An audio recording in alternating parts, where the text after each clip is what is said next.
안녕하세요. 농산물 판매 서비스를 개발한 투투마켓의 발표를 맡은 정다운입니다.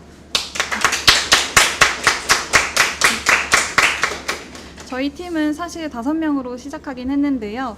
팀원 한 분은 개인 사정으로 인해 참여를 많이 못하셨고 마무리까지 함께하지 못하게 되었습니다. 그래서 저희 팀은 저를 포함하여 유경우, 윤주아, 김형진 이렇게 4명으로 프로젝트를 진행하게 되었습니다. 간략한 저희 팀 소개입니다. 저희 팀은 각 파트를 구분하여 담당을 지정했습니다. 저와 경훈님이 스프링 서버와 패스트 API, 머신러닝을 함께 담당하고 주한님과 형진님이 프론트를 담당하셨습니다. 발표는 화면에 보이는 순서대로 프로젝트 개요, 기술 스택, 개발 프로세스, 서비스 시연, 개인 발표 순서대로 진행하겠습니다. 첫 번째로 기획 의도입니다. 저희가 기획한 서비스는 투투마켓이라는 농산물 가격 데이터를 제공하는 쇼핑몰입니다. TT는 투마로우와 투윅스의 약자로 내일부터 2주 후까지의 농산물 가격을 제공한다는 의미를 갖고 있습니다. 저희 주제가 이전에는 고객 소비 데이터를 기반으로 연말정산 솔루션을 구축하는 것이었는데요. 이 주제의 경우 모델을 학습시키기에 주어진 데이터가 적고 금융이라는 주제로 진행했을 때 개념 자체를 공부해야 하는 시간이 필요할 것 같았습니다. 그래서 주어진 2달이라는 시간 안에 여러 가지 기능을 구현하기엔 어려울 수 있다는 판단이 되어서 주제를 변경하게 되었습니다. 이렇게 주제를 변경하는 대신 조금 더 많은 기능을 심화적으로 구현해보고자 쇼핑몰을 선택하였습니다. 그리고 약간의 머신러닝 기술을 추가하여 농산물 가격을 예측하는 서비스를 만들게 되었습니다. 투투마켓의 주요 서비스는 2가지입니다. 첫 번째는 예측된 가격 데이터를 제공하는 것입니다. 각 농산물이 재배되는 기간을 고려하고 해당 기간 동안의 날씨 변화와 가격 변동 흐름을 기반으로 2주치 가격을 예측합니다. 이를 통해 소비자가 미리 농산물 가격의 흐름을 파악해서 합리적인 구매 결정을 내릴 수 있도록 하고자 했습니다. 두 번째는 지역 농가에서 수확한 신선한 농산물을 소비자에게 판매하는 것입니다. 지역 농가의 소득이 증가할 뿐만 아니라 소비자는 신선한 상품을 제공받고 지역 농업을 지원할 수 있는 기회를 얻도록 하고자 하는 것이 저희의 목표였습니다. 다음으로 프로젝트 진행 일정입니다. 저희는 8월 초부터 프로젝트를 시작했는데요. 1주차에서 2주차까지는 주제를 선정하고 서비스 내용을 구체화하는 기간을 가졌습니다. 그리고 2주차부터 개발 환경을 구축하고 코드 변경 사항을 효율적으로 관리하기 위해 CI/CD 프로세스를 구현해 두었습니다. 그리고 저희가 개인 프로젝트에는 진행하지 않았던 CI를 추가했기 때문에 각 파트별로 테스트 코드를 작성하는 방법에 대해 공부하는 기간을 가졌습니다. 3주차부터는 실제 서비스를 구현하기 시작하였으며 10월 2일까지 진행되었습니다. 약 7주간 회원, 관리자, 농가, 상품, 주문, 결제, 장바구니, 리뷰, 레시피, 문의, 공동구매 서비스를 구현하였습니다. 그리고 마지막 주차인 9주차부터 최종 점검에 들어갔습니다. 발표 준비는 10월 3일부터 3일간 진행하였고 이렇게 프로젝트가 마무리되었습니다. 저희가 프로젝트에서 사용한 기술 스택은 다음과 같습니다. 백엔드 개발에는 자바와 스프링 부트를 사용하였으며 데이터베이스로는 MySQL과 레디스를 활용했고 JPA를 이용하여 데이터를 관리했습니다. 프론트엔드는 타입스크립트와 리액트를 기반으로 개발을 하였으며 상태 관리를 위해 주스탠드를 사용했습니다. 이전 개인 프로젝트에서는 팀원 1명을 제외하고 모두 뷰를 사용했었지만 현재 프로젝트에서는 리액트를 선택했습니다. 이 과정에서 고민이 많았습니다. 생산성을 고려하여 뷰를 선택하는 것이 맞을지 고민을 했었는데요. 새로운 기능을 적용함으로써 기존에 배운 기술 이외에도 새로운 기술을 습득하고 사용하는 경험이 저희에게 더 큰 도움이 될 것이라고 판단했습니다. 그리고 추후 마이크로 서비스를 적용할 기회가 생기거나 또 필요한 상황이 온다면 유연하게 대처할 수 있을 것이라고 생각해서 프론트엔드는 리액트와 타입스크립트로 개발을 하게 되었습니다. 머신러닝 부분은 구글 콜앱을 활용하여 파이썬을 기반으로 개발하였으며 텐서플로우와 케라스를 이용하여 모델을 학습시켰습니다. 그리고 백엔드 테스트에는 모키토를 사용하고 프론트 테스트에는 제스트를 사용했습니다. 배포는 git 액션과 도커를 이용했고 AWS EC2를 활용하여 서버를 구성하고 파일 저장소로는 S3를 사용하였습니다. 소스 코드 버전 관리는 Git을 통해 진행했습니다. 저희 팀은 프로젝트 초기부터 애자일 프로세스를 강조하며 작업을 했습니다. 팀원들과 가장 많이 얘기했던 대화 중 하나는 80%만 완료하자였습니다. 처음부터 완벽한 기능을 구현하기보다는 먼저 기본 기능이 작동하는 코드를 만들고 이후에 점진적으로 디테일을 추가해 나가는 방식으로 프로젝트를 진행했습니다. 스프린트 기간을 1주로 설정하고 매주 스프린트 회의를 통해 해당 주에 구현해야 할 기능들을 결정했습니다. 그리고 차주에는 그 전주의 작업 내용을 검토하고 이를 기반으로 다음 주에 계획을 수립했습니다. 매일 오후 3시에 15분 간격으로 스크럼 회의를 통해 당일 작업 진행 상황을 서로 공유했습니다. 또한 각자 작업 중 발생한 이슈나 다른 팀원의 작업 사항에 대한 정보를 공유했습니다. 이 회의에서는 최대 20분을 넘지 않도록 노력했고 미리 정리된 의견을 기반으로 효율적으로 진행했기 때문에 시간 낭비를 최소화하고 필요한 정보만을 효과적으로 공유할 수 있었습니다. 저희는 이렇게 애자일 프로세스를 잘 활용했기 때문에 익숙한 뷰가 아닌 리액트를 선택했음에도 많은 기능들을 구현해낼 수 있었다고 생각합니다. 애자일 프로세스를 효과적으로 활용하기 위해서는 팀원 간의 원활한 소통이 필수적이었습니다. 저희 팀은 이러한 소통을 위해 노션을 적극 활용하였습니다. 프로젝트 진행에 필요한 모든 정보를 노션에 문서화하여 기록하였습니다. 프로젝트 마무리 3주 전부터는 이렇게 메인 화면에 시급하게 처리해야 할 버그 오류들을 기재해 두었습니다. 발견한 사람과 해당 버그를 해결해야 할 담당자를 매칭하여 작업할 수 있도록 하였습니다. 그리고 그 옆으로는 매 주차별로 진행할 작업 내역들을 적고 완료된 항목을 표시하여 현재 어디까지 작업이 진행되었는지 메인 화면에서 한눈에 볼 수 있도록 하였습니다. 연휴 전부터는 이렇게 최종 점검을 진행하며 잡아야 할 디테일이라든지 필요한 추가 기능을 기재하도록 하였습니다. 이것 또한 이렇게 우선순위를 주어서 P1부터 진행을 하였고 추가 기능보다는 디테일 위주로 빠르게 작업할 수 있도록 하였습니다. 이러한 작업들은 매일 진행하는 스크럼 회의와 매주 수요일에 정기 회의를 진행하며 정해졌습니다. 매일 이렇게 진행한 스크럼 회의는 노션에 이렇게 기록을 해두었고요. 회의 시간에는 각자 마친 작업이 어느 정도 진행되었는지 또 그리고 완료된 후 진행하게 될 예정 작업들을 공유했습니다. 그리고 각자 작업 중에 이슈가 발생했다면 이것들을 스크럼 회의 때 공유할 수 있도록 해두었습니다. 그리고 프로젝트를 진행하며 필요한 환경 변수 값들과 백엔드, 프론트엔드 소통에 필수인 API 명세서는 이렇게 다른 페이지를 통해 관리했습니다. 깃 액션 설정에 필요한 것, 그리고 환경 별수 값, API 명세서를 구분하여 작성하였고 API는 도메인에 따라 분리하여 보기 쉽게 정리하였습니다. 그리고 아래쪽으로는 저희 팀 공용 계정을 생성하고 공유하여 개발 중인 서비스를 테스트할 때 해당 계정들로 진행하도록 하였습니다. 그리고 개인 프로젝트 때와 다르게 이번 프로젝트는 조직 저장소를 사용하면서 조직장인 선생님께서 설정해 주셔야 할 깃 액션 러너나 시크릿 키 등 몇 가지 설정이 있었는데요.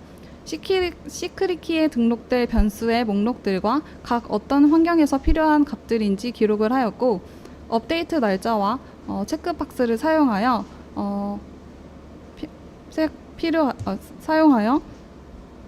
변경 사항을 기록했습니다. 선생님께 이런 해당 값들에 대한 정보와 현재 노션 페이지의 링크, 각 리포지토리 링크를 슬랙으로 전달드렸습니다. 이렇게 해서 최대한 혼선이 발생하지 않도록 노력을 하였습니다. 그리고 이렇게 설정 값들이 변경된 경우 댓글을 통해 팀원들을 태그해서 공유하도록 하였습니다. 그리고 API 쪽에서는 이렇게 클라이언트에서 요청해야 할 URL과 매핑 형태, 전달해야 할 데이터의 형태와 반환되는 값의 형태를 기재하였습니다. 내부에는 이렇게 데이터가 어떤 구조로 되어 있는지 공유를 하였고 포스트맨 테스트를 통해 어떤 형태로 클라이언트에서 서버로 전달을 해야 하는지 기재하여 조금 더 빠르게 데이터 형태를 파악할 수 있도록 하였습니다. 작업을 진행할 때는 애자일 보드를 사용했는데요. 화면에 보이시는 것처럼 백로그, 스프린트 텀, 인 프로그레스, 리뷰, 컴플리트 단계로 작업을 진행해 나갔습니다. 매주 수요일 스프린트 회의를 진행할 때 그 주에 개발할 기능에 대해 의논하고 필요한 작업들을 백로그에 기재하였습니다. 우선순위에 따라 P1부터 P5까지 분류하여 작성하였습니다. 그리고 금주에 진행할 작업 내역들을 우선순위에 따라 스프린트 텀으로 이동하여 배치하였습니다. 화면에서 볼 수 있듯이 관리자가 상품을 등록하는 기능은 우선순위가 높을 것이고, 관리자가 대시보드에서 농산물 가격 변동률을 확인하는 것은 서브 기능이 될 것입니다. 이렇게 우선순위를 분리하여 필요한 작업부터 진행할 수 있도록 하였습니다. 실제 작업이 들어간 후에는 인 프로그레스에 배치하여 각 팀원이 현재 어떤 작업을 수행 중인지 확인할 수 있도록 하였습니다. 1차적으로 작업이 완료된 후에는 리뷰에 배치하였습니다. 이때 해당 기능이 잘 작동하는지 서버와 클라이언트를 연결하여 작동 여부를 확인하였습니다. 최종적으로 기능 검증이 완료되었을 때 컴플리트에 배치를 하였습니다. 만약 작업이 완료된 후 작은 버그들이 발생했을 때에는 리뷰 단계로 다시 이동하여 다시 검증을 거친 후 컴플리트로 이동하였으며, 큰 작업이 필요한 경우에는 별도의 백로그를 추가로 생성하여 작업을 진행했습니다. 백로그 작성 방식에 대해 설명해 드리겠습니다. 저희는 백로그를 작성할 때 사용자의 관점에서 작성할 수 있도록 하였습니다. 유저 스토리를 기반으로 작성했을 때 각 작업의 우선순위를 정하는 데 도움이 많이 되었는데요. 서비스를 사용하기 위해 로그인이 기본적으로 필요한 기능이기 때문에 이 백로그를 보았을 때 우선순위가 P1이 되어야 하는 것을 알 수 있었습니다. 백로그에서도 확인할 수 있듯이 작업이 어떤 도메인에 속하는지 구분하여 각 도메인별로 백로그를 작성했습니다. 석세스 크리테리아에는 해당 작업이 완료되었거나 성공적으로 수행되었음을 판단하기 위한 기준을 작성하였습니다. 투두에는 그 기능을 구현하기 위한 어떤 작업들이 이루어져야 하는지를 기록하였습니다. 해당 백로그를 작성하면서 이슈가 발생했을 경우 체크박스를 통해 이슈 발생 여부를 확인할 수 있도록 하였고, 우선순위에 따라 이슈 핸들링을 진행했습니다. 해결이 완료된 경우 화면에 보이시는 것처럼 솔브로 상태를 변경하였습니다. 그리고 백로그 아래쪽에 이슈를 기록해두고 위키에 올린 링크를 연결하여 위키에 올린 이슈 내용이 어떤 백로그로부터 파생되었는지 확인할 수 있도록 하였습니다. 이렇게 링크를 타고 들어가면 위키에 등록된 이슈 페이지로 이동이 가능합니다. 위키에서도 저희가 진행했던 백로그 넘버를 이렇게 기재하여 어떤 백로그로부터 발생한 이슈인지 기록하였습니다. 현재 이슈는 유저 도메인이 비대하다는 문제였습니다. 기능에는 문제가 없지만 도메인 자체가 너무 커져서 코드를 파악하기 어려워지는 문제가 발생했습니다. 그래서 우선순위를 P5로 두고 시간적 여유가 있을 때 해당 이슈를 해결할 수 있도록 기록만 우선적으로 해두었었습니다. 해당 이슈를 해결하기 위해 이러한 백로그들이 생성되었었습니다. 유저 도메인에서 각 OS별로 분리를 하게 되었습니다. 이슈는 앞서 말씀드린 것처럼 각 백로그의 체크박스로 이슈 발생 여부를 기록하였고, 에자일 보드에서 이슈 탭을 통해 확인할 수 있으며, 또 도메인별로도 어떤 이슈가 발생했었는지 알 수 있도록 기록을 해두었습니다. 다음은 프로젝트를 진행하며 작업한 백로그 리스트를 간단하게 보여드리려고 합니다. 이렇게 인프라 부분과 스프링 서버 부분, 리액트, 그리고 패스트 API를 별도의 에픽으로 분리하여 작성하였으며, 도메인을 분리하여 잘 작성한 것을 보실 수 있습니다. 저희가 이렇게 프로젝트를 진행하면서 완성한 백로그는 리액트는 205개, 스프링 168개, 패스트 API 53개, 인프라 27개, 이렇게 해서 총 453개로 마무리를 하였습니다. 6주차에 잠시 주춤한 것을 볼 수 있는데요. 이때 프론트 파트에서 리팩토링을 하는 기간을 가져서 잠시 백로그 수가 줄어들었다가 다시 증가한 것을 볼 수 있습니다. 그리고 저희가 위키에 기록했던 이슈 리스트입니다. 인프라 부분은 이렇게 에자일 보드 설계 관련한 이슈나 GitHub 액션 설정에 대한 이슈들을 작성하였습니다. 조직 저장소를 처음 사용하면서 발생했던 이슈들과 이번 프로젝트에 처음으로 반영했던 CI에 대한 이슈가 발행된 것을 볼 수 있습니다. 스프링 서버와 패스트 API 관련하여서도 이슈가 발행되었습니다. 상대적으로 리액트 이슈가 많이 있는데요. 리액트 같은 경우는 저희가 학습한 기간이 짧기도 했고, 개인 프로젝트 때도 팀원 대부분이 뷰를 사용하여 진행해서 리액트를 이용하는 게 다소 어려운 점이 있었습니다. 그래서 이슈가 많이 발행된 것을 볼 수 있습니다. 이렇게 해서 저희 팀에서 발행한 이슈는 총 69개입니다. 이 이슈는 위키에 등록하여 저희 팀뿐만 아니라 다른 팀들과 선생님께도 공유가 되도록 하였습니다. 저희는 이슈가 발생했을 때 최대한 바로 팀 카톡으로 공유하고 위키에 기록할 수 있도록 하였습니다. 이런 과정으로 진행한 이유는 구두로 이슈를 전달하는 것보다 문서화를 하여 전달하는 것이 보다 빠르고 정확하게 이슈를 파악할 수 있다는 이점이 있기 때문입니다. 또한 저희끼리 고민을 하는 것보다 선생님께 도움을 받는다면 저희끼리 그 이슈 자체의 내용을 파악하는 데에 낭비하는 시간을 줄일 수 있고 빠르게 이슈를 해결하면서 또 프로젝트의 생산성을 높일 수 있을 것이라고 생각하였습니다. 저희 프론트 레포지토리의 커밋된 커밋수입니다. 약 521의 유효 커밋이 존재하며 시간이 지날수록 커밋수가 증가하는 것을 볼 수 있습니다. 백엔드 레포지토리의 커밋된 커밋수입니다. 약 404개의 유효 커밋이 존재하며 중간에 잠시 주춤하는 구간이 있긴 한데요. 이때 서버 3명 중 2명의 공백이 발생하여 잠시 줄어들었다가 다시 올라가는 수치를 확인할 수 있습니다. 그럼 다음으로는 서비스 시연을 해보겠습니다.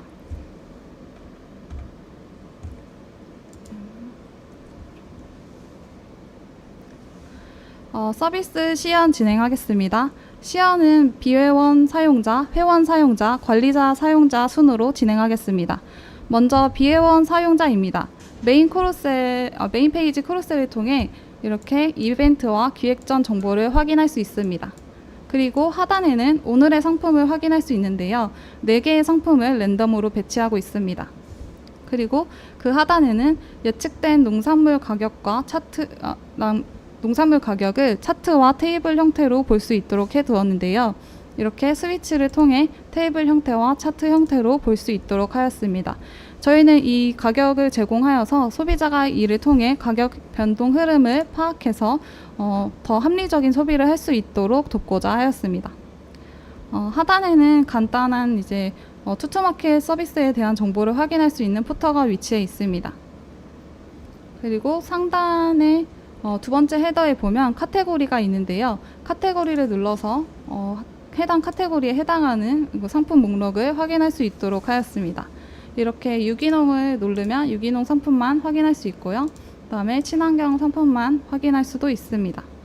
그리고 전체 상품 버튼을 누르면 현재 저희 저희 사이트에 등록된 상품을 모두 확인할 수 있습니다.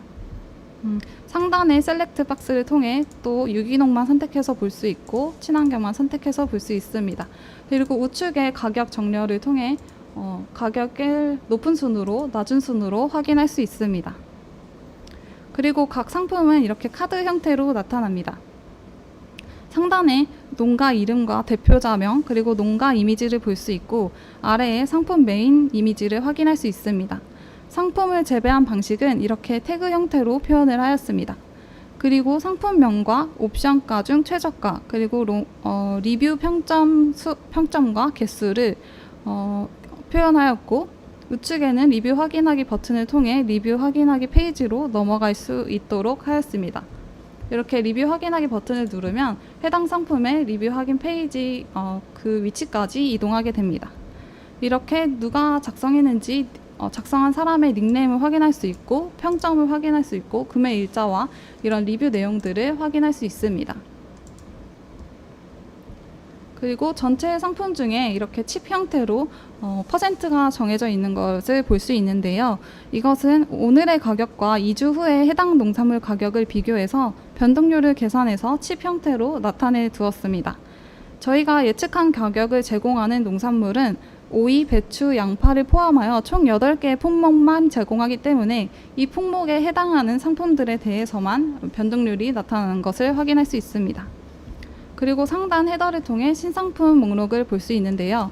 이렇게 들어가면 최근 7일 이내에 등록된 상품들만 따로 볼 수 있습니다. 그리고 뉴 태그를 사용하여 신상품인 것을 표현해 두었습니다. 그리고 상단 헤더를 통해 이벤트 페이지로 이동할 수 있습니다. 해당 페이지에서는 공동구매 이벤트 상품을 확인할 수 있습니다. 상단에서는 이벤트 상품 중 랜덤으로 하나의 상품을 상단에 위치하도록 해두었고, 이렇게 상품명과 기본 옵션 가격 그리고 달성률을 슬라이더를 통해서 시각적으로 확인할 수 있도록 하였습니다. 우측으로는 최대 모집 인원을 표시해 두었고, 하단으로는 이벤트까지 남은 기간과 해당 상품을 판매하는 농가에 대한 정보를 넣어 두었습니다. 아래에는 그 이벤트 전체 상품 목록을 표현해 두었는데요. 이벤트 기간이 남아있는 상품들에 대해서만 확인을 할 수 있고, 카드 형태로 상품의 기본 이미지와 남은 기간과 그리고 현재 달성률을 확인할 수 있도록 하였습니다. 이렇게 상세 카드를 클릭하여 페이지로 이동할 수 있습니다. 목록과 동일하게 이런 이벤트 정보들을 확인할 수 있고요. 옵션을 선택하여 구매할 수 있는 버튼이 있습니다. 이 구매는 회원 사용자 시연 시 보여드리도록 하겠습니다. 다음으로는 회원 사용자의 서비스 시연을 보여드리겠습니다. 상단 로그인 버튼을 통해 로그인을 진행할 수 있습니다. 총 구글, 네이버, 카카오 총 3개의 오어스 로그인을 사용하여 편리하게 사용자가 로그인 및 회원가입을 진행할 수 있도록 해두었습니다. 저는 가입해둔 카카오 계정을 통해서 로그인을 진행하겠습니다. 이렇게 로그인을 하면 상단에 제가 등록했던 닉네임이 표시되는 것을 볼 수 있습니다. 그리고 프로필 사진을 통해 마이 페이지로 이동할 수 있습니다. 프로필이 이렇게 등록되어 있는 것을 확인할 수 있고요. 한번 수정을 해보도록 하겠습니다. 이메일 주소를 이렇게 변경하고 닉네임을 변경해 보겠습니다. 그리고 저장 버튼을 누르면 이렇게 중복 확인을 해달라는 문구가 나옵니다.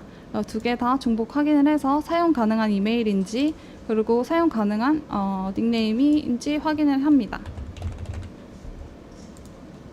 사용 가능한 닉네임인지 확인이 되었고, 수정 완료를 누르면 이렇게 변경된 것을 확인할 수 있습니다. 그리고 프로필에서 배송지를 등록할 수 있습니다. 배송지 설정 버튼을 통해 제가 등록한 배송지 목록을 확인할 수 있으며, 처음에 기재되는 이 배송지는 프로필에 등록된 주소를 기본 배송지로 설정할 수 있도록 하였습니다. 배송지를 추가해 보겠습니다. 주소는 이렇게 검색하여 추가할 수 있도록 해두었고요. 이렇게 등록을 누르면 앞에 밑으로 추가된 걸 볼 수 있습니다. 그리고 이쪽 옵션 버튼을 통해서 해당 배송지를 기본으로 또 설정할 수 있습니다. 그리고 이 옵션을 삭제를 만약에 한다면 상단에 있는 이 옵션이 기본 배송지가 되는 것을 확인할 수 있습니다. 이제 상품을 구매해 보도록 하겠습니다. 잠시만요. 겨울용 김장 배추를 구매해 보도록 하겠습니다. 상품 상세 페이지에는 좌측에 이렇게 메인 이미지가 먼저 나오고, 나머지 상세 이미지들이 크로셀로 나타나도록 해두었습니다. 텍스트 에디터를 사용하여 이미지를 상세 정보로 등록해서 상세 정보를 이렇게 확인할 수 있고요. 그리고 중간에는 이렇게 판매자 정보도 확인할 수 있도록 해두었습니다. 등록된 리뷰도 밑에서 확인할 수 있고요. 그리고 우측 탑 버튼을 통해 상단으로 이동할 수 있습니다. 이 두 가지, 지금 있는 옵션 두 가지를 모두 장바구니에 넣어서 구매를 진행해 보도록 하겠습니다. 장바구니에 담기를 하면 장바구니로 이동하겠냐는 그 버튼과 계속해서 쇼핑하기를 누르면 현재의 페이지를 유지하게 됩니다. 저는 장바구니로 이동해서 구매를 해보도록 하겠습니다. 그렇게 되면 방금 제가 선택한 상품들이 여기 장바구니에 들어온 걸 볼 수 있고, 둘 중에 하나는 삭제하고 하나만 구매를 해보도록 하겠습니다. 삭제하면 하나만 유지가 되고요. 이 상품을 선택하여 주문을 해보겠습니다. 지금 이 주문자 정보는 제가 프로필에 등록했던 그 정보가 나타나고요. 받는 사람은 실명으로 입력해야 되기 때문에 제가 추가로 적어주겠습니다. 그리고 이 상태에서 결제하기를 누르면 QR코드가 나오고요. 카카오페이를 통해 저희는 결제 시스템을 구현해 두었습니다.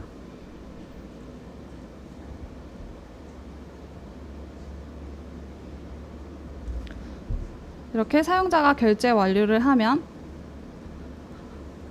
주문 완료 페이지가 나오고요. 이것을 자신의 주문 마이 페이지의 내 주문 목록에서 확인할 수 있도록 하였습니다. 그리고 방금 주문한 이 상품을 환불을 해보도록 하겠습니다. 지금은 상품이 준비 중이어서 환불을 바로 할 수 있는데요. 이렇게 버튼을 누르고 방금 제가 환불하고자 하는 상품 정보를 확인하고 주문 취소 사유를 선택해서 주문 취소를 합니다. 그럼 바로 환불이 되는 것을 볼 수 있습니다. 이것은 사용자한테 카카오톡 알림으로 환불이 완료되었다는 알람이 가고요. 그리고 마이 페이지에서는 이렇게 환불 처리 완료라는 문구를 확인할 수 있도록 설정을 해 두었습니다.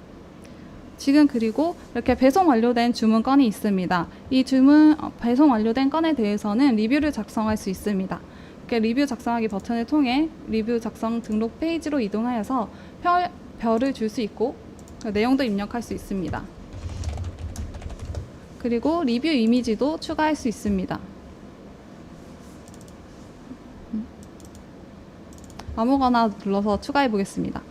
작성 완료 버튼을 누르면 작성이 완료되고 아까 리뷰 페이지에서 리뷰를 작성하면 환불이 불가하다는 문구가 있었는데 그렇게 돼서 리뷰를 작성했기 때문에 환불 신청 버튼이 비활성화가 되는 것을 확인할 수 있습니다.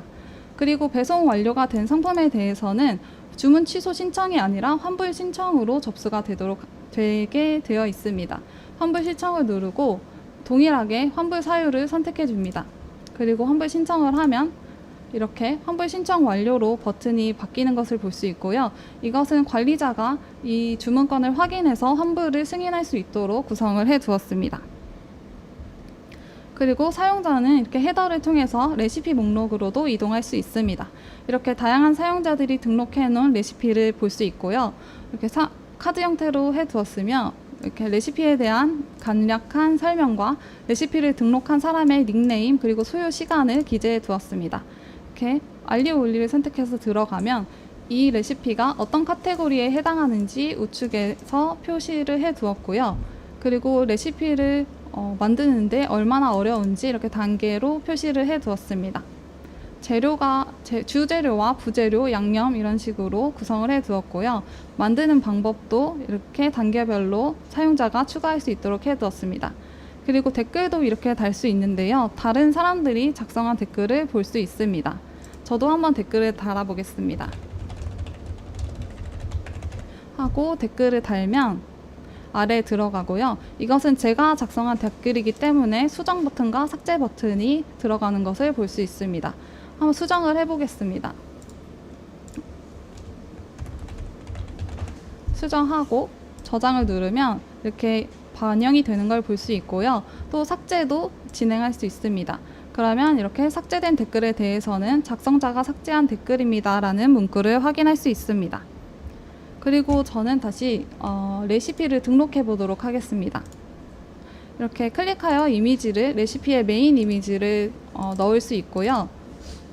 레시피의 이름을 적어줍니다.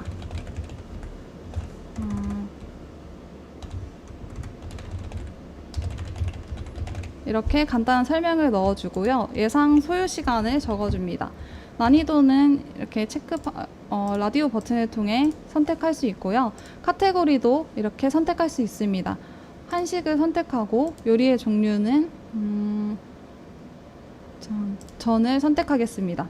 그리고 기준량은 2인분으로 설정하고 메인 재료는 저희가 이제 예측된 가격을 제공하는 그 농산물 중에 하나를 선택할 수 있도록 해 두었습니다.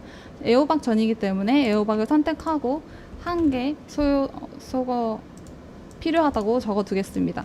그리고 부가 재료는 부침가루 이런 식으로 추가할 수 있도록 해 두었습니다.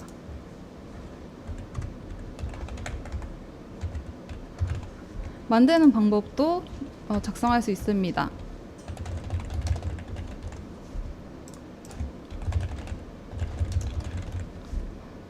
이렇게 할 수 있고요. 확인을 누르면 레시피가 이렇게 등록된 걸 확인할 수 있습니다. 이렇게 제가 방금 등록한 정보가 들어간 것을 확인할 수 있습니다. 그리고 사용자는 하단 푸턴을 통해 문의하기 페이지로 이동할 수 있습니다. 이렇게 문의하기 페이지로 이동하여 문의를 등록할 수 있습니다. 여기 이메일은 이 문의가 답변이 완료되었을 때 알림을 받을 이메일 주소를 입력하면 됩니다. 제 네이버 주소로 입력을 해보도록 하겠습니다. 문의 유형을 이렇게 선택할 수 있고요. 저는 상품에 대해서 문의를 남겨보겠습니다. 하고 남기고 작성 완료를 누르면 문의가 등록이 되고요. 또 상단 내 페이지를 통해서 내가 등록한 문의 내역을 확인할 수 있습니다. 이렇게 답변이 완료된 경우 답변 상태를 파란색 칩으로 확인할 수 있도록 하였고요. 이 행을 누르면 제가 등록한 문의의 내용과 그리고 답변 내용을 확인할 수 있도록 해두었습니다. 방금 문의를 올린 것은 답변이 되지 않았기 때문에 답변 대기 상태가 되고요. 이렇게 제가 등록한 문의 내용만 확인할 수 있도록 해두었습니다. 그리고 이번에는 이벤트 상품도 한번 구매를 해보겠습니다. 겨울 김장 대비 배추 파격 세일을 구매해 보도록 하겠습니다. 이렇게 옵션 수량을 선택해서 구매를 할 수 있고요. 지금 현재 슬라이더 위치를 한번 확인해 주시면 좋을 것 같습니다. 구매하기 버튼을 누르면 또 아까처럼 구매하기 주문 페이지가 들어가는데요. 여기서 실명을 입력하고 결제하기 버튼을 누릅니다. 그럼 동일하게 코드가 나오고요. 사용자가 결제하기 버튼을 완료하였을 때 이렇게 페이지가 이동하는 것을 볼 수 있습니다. 그리고 이벤트 페이지로 돌아가면 잠시만요. 이렇게 퍼센트가 오른 것을 볼 수 있었습니다. 아까는 20%였는데 40%까지 올라간 것을 볼 수 있습니다. 저희가 지금 1인당 사용자가 많지 않기 때문에 1인당 20명이라고 가정을 하고 진행을 하게 되었습니다. 그 이벤트 상품의 경우 모집 인원이 늘어날수록 할인율이 높아지도록 해두었습니다. 인원이 이만큼 모두 모집이 되었을 때 최대 할인율은 30%로 제한을 해두었습니다. 이렇게 구매한 이벤트 상품은 이벤트 마감 일자의 다음 날 00시 01분에 구매한 사용자들에게 할인 금액을 일괄 페이백으로 전달해 두도록 설정을 해 두었습니다. 다음으로는 관리자 사용자의 서비스 시연을 보여드리겠습니다. 로그아웃을 하고 제 관리자 계정으로 로그인을 해보도록 하겠습니다. 관리자로 로그인하면 그 상단의 관리자 페이지 버튼을 통해 관리자 페이지로 이동할 수 있는 버튼을 확인할 수 있습니다. 관리자 페이지로 가면 이렇게 대시보드 형태로 여러 가지 데이터를 확인할 수 있습니다. 월 주문 통계와 농산물 가격 변동률, 월간 인기 상품 이런 것들을 구현하려고 하였는데 시간상 월 주문 통계까지만 완료된 상황입니다. 당월 주문 총 금액과 전월 대비 몇 % 주문 금액이 오르고 내렸는지를 확인할 수 있도록 하였습니다. 주문 건수도 이렇게 확인할 수 있습니다. 하단에는 최근 7일간 등록된 최신 상품 리스트를 확인할 수 있습니다. 우측에는 날짜별 등록 개수를 확인할 수 있도록 하였으며 또 하단에는 최근 7일간 접수된 주문 목록도 확인할 수 있도록 하였습니다. 이것도 동일하게 날짜별 주문 개수를 시각적으로 확인할 수 있도록 해두었습니다. 그리고 좌측 사이드 메뉴를 통해 각 기능별 페이지로 이동할 수 있습니다. 크게 회원 관리, 상품 관리, 주문 관리, 문의 관리로 나누어져 있습니다. 회원 관리에는 관리자 등록, 회원 목록 조회, 농가 목록 조회 기능이 있습니다. 이렇게 관리자 등록 페이지로 이동을 하려고 하면 권한이 없다는 문구가 나오는데요. 저희는 관리자를 등록할 수 있는 기능은 메인 관리자에게만 권한을 부여하였습니다. 지금 현재 제가 로그인한 계정은 일반 관리자이기 때문에 이렇게 접근이 막히는 것을 볼 수 있습니다. 그럼 농가 목록을 확인해 보도록 하겠습니다. 농가 목록 페이지로 이동하면 좌측에는 농가를 등록할 수 있는 양식과 우측에는 등록된 농가 리스트를 한눈에 확인할 수 있도록 구성하였습니다. 농가를 등록해 보겠습니다. 상호명을 적고요. 사업자 번호를 이렇게 적습니다. 그리고 대표자를 적으면 됩니다. 대표자의 연락처를 기재하고요. 그리고 사용자에게 보여질 그 농가 정보를 입력하게 됩니다. 고객센터 연락처를 적습니다. 그리고 주소도 이렇게 검색하여 등록할 수 있도록 해두었습니다. 상세 주소를 넣고 여기에는 또 농가 메인 이미지를 등록할 수 있도록 하였습니다. 사용자에게 보여지는 소개 쪽에 위치할 예정입니다. 이렇게 농가 이미지를 넣고 한 줄 소개로 사용자에게 어떠한 방식으로 소개하고 싶은지 적으면 됩니다.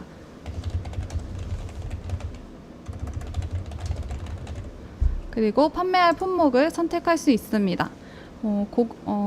아무거나 선택해서 넣을 수 있고요. 이렇게 등록을 하면 농가가 등록되었다는 문구를 확인할 수 있고, 상단으로 이동해서 목록 불러오기를 누르면 방금 제가 입력한 등록한 농가를 확인할 수 있습니다. 그리고 이렇게 행을 누르면 왼쪽에 그 농가에 대한 정보가 나타나게 되어 있고요. 그리고 이 농가를 삭제를 할 수도 있습니다. 삭제 버튼을 누르면 이렇게 안내 문구가 나오고, 삭제하겠다고 하면 이렇게 목록에서 삭제된 것을 볼 수 있습니다. 그러나 이 초반에 설정한 농가를 삭제하려고 하면 경고가 뜨는데요. 이 농가의 경우 등록된 상품이 있기 때문에 경고 문구가 뜨면서 삭제할 수 없다는 문구를 알림으로 보내주고 있습니다. 이제 회원 목록을 조회해 보도록 하겠습니다. 이렇게 회원 목록 페이지로 이동이 가능하고요. 관리자 회원과 사용자 회원을 따로 볼 수 있도록 나누어 두었습니다. 사용자의 아이디와 가입 채널, 그리고 탈퇴 여부, 권한과 가입 일자를 볼 수 있도록 하였습니다. 관리자의 권한은 조금 전에 말씀드린 것처럼 일반 관리자와 메인 관리자로 나뉘기 때문에 권한이 2개인 것으로 확인할 수 있습니다. 그리고 이제 상품 관리 탭으로 들어가 보겠습니다. 이렇게 상품을 등록할 수 있는 페이지와 목록 페이지, 이런 것들이 구성되어 있는데요. 제가 상품을 등록해 보겠습니다. 농가는 이렇게 조회 버튼을 선택하여 아까 등록된 그 농가 중에 연결된 하나를 선택해서 등록을 할 수 있습니다. 재배 방식은 이 상품이 어떤 방식으로 재배가 되었는지 선택할 수 있도록 해 두었고요. 이렇게 판매하고자 하는 상품이 어떤 품목인지 선택할 수 있도록 해 두었습니다. 그리고 메인 이미지를 이렇게 추가할 수 있습니다. 하나를 추가하고 상세 이미지는 최소 6장에서 10장까지 등록을 할 수 있습니다. 버튼을 클릭하여 이렇게 하나, 둘, 셋, 6개를 등록해 보도록 하겠습니다. 그리고 옵션도 넣을 수 있는데요. 이렇게 가격을 설정하고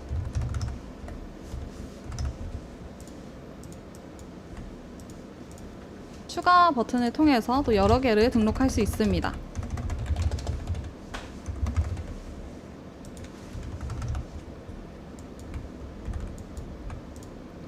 그리고 추가를 계속 누르고 삭제를 하여 옵션의 개수를 유동적으로 변경할 수 있도록 또 해두었습니다.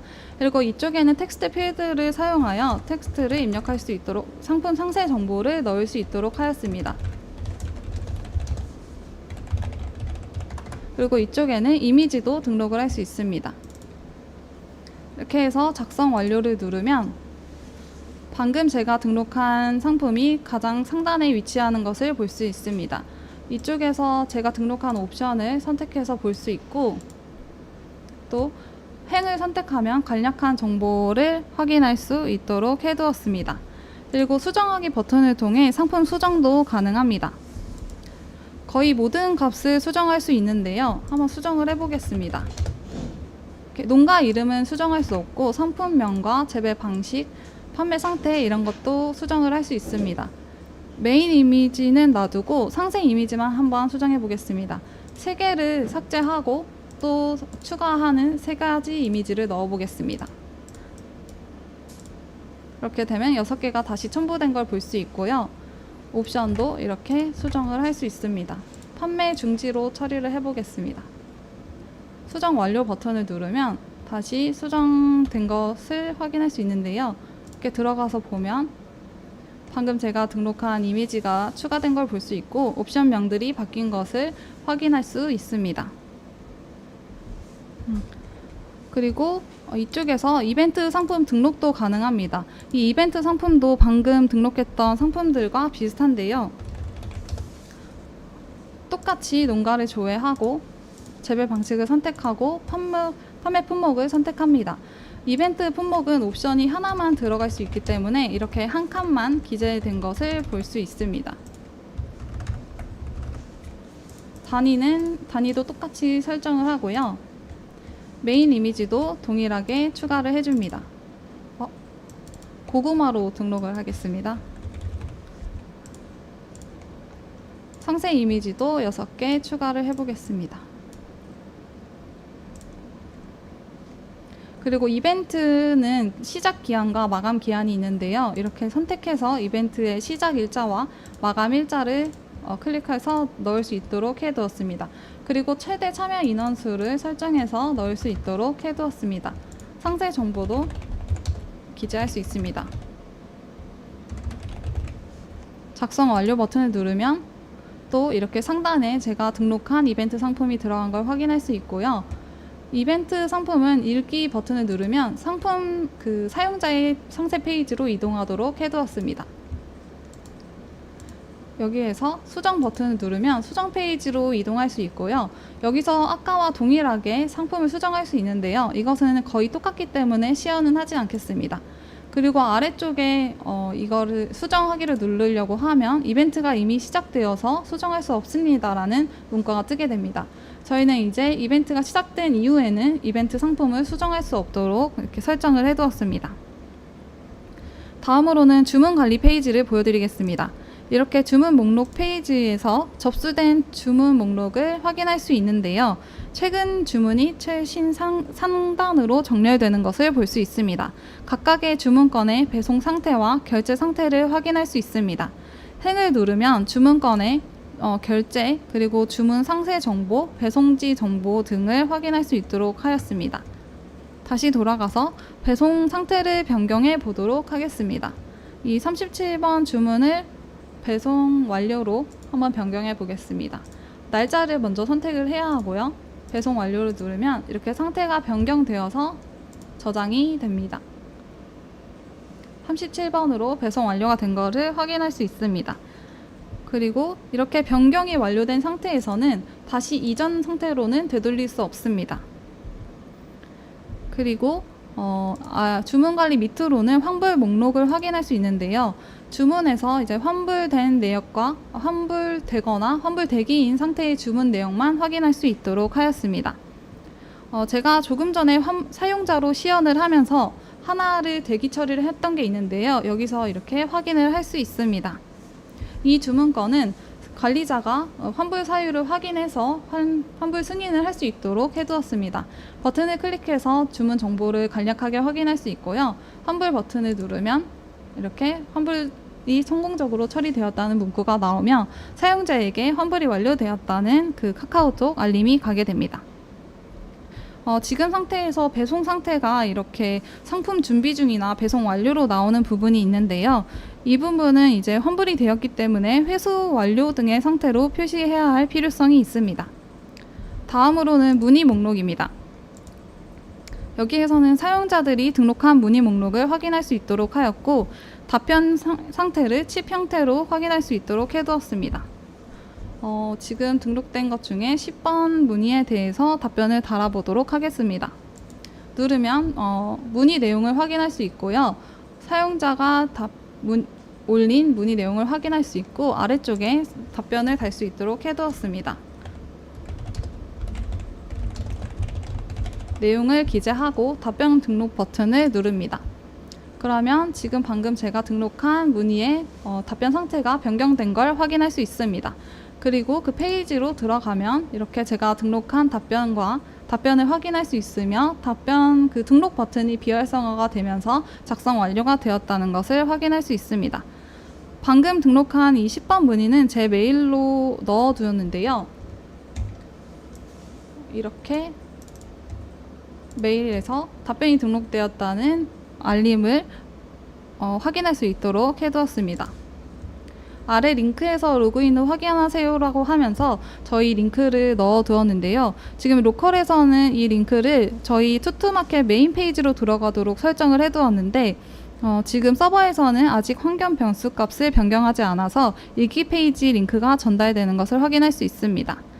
문의 같은 경우는 읽기 페이지를 따로 두지 않았기 때문에 해당 변수 값은 시급히 변경되어야 할 필요성이 있습니다. 이렇게 투투마켓 서비스 시연을 마치도록 하겠습니다. 이어서 개인 발표를 진행하겠습니다. 개인 발표는 경훈님, 주한님, 형진님, 저 순서대로 진행하도록 하겠습니다.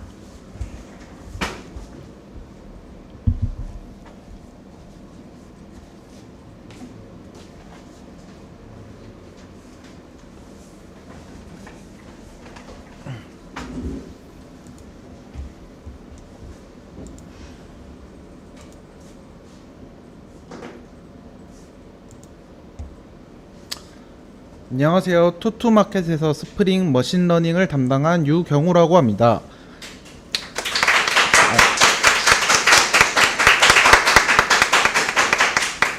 네, 발표 시작하겠습니다. 제가 맨 처음 보여드릴 것은 백로그 내역입니다. 저희 팀은 에자일 보드를 활용하여 프로젝트를 진행하였습니다. 저는 스프링 백로그를 58개, 머신러닝을 21개 남겼습니다. 관점 분리를 통해 내용을 초과했고, 진행하고자 하는 내용이 생긴다면 백로그를 통하여 내용 정리 후 작업을 진행하였습니다. 다음은 시스템 아키텍처 다이어그램입니다. 제가 구현한 환경의 대략적인 모식도입니다. IDE는 인텔리제이를 사용하였고 GitHub 데스크톱으로 커밋을 하였습니다. 그리고 커밋된 내용은 GitHub에서 Git 액션으로 넘어가 CI 과정을 거쳐 테스트가 통과된다면 트리거를 통해 CD 과정을 거치고 그래들로 빌드된 다음 도커 이미지로 AWS EC2 인스턴스에 배포되었습니다. EC2에서는 스프링과 DBMS가 유기적으로 연결되어 있습니다. 그리고 웹서버는 웹페이지와 인증 서버와 결제 외부 서버 등과 REST API로 통신하도록 하였습니다. 다음은 작업 내용입니다.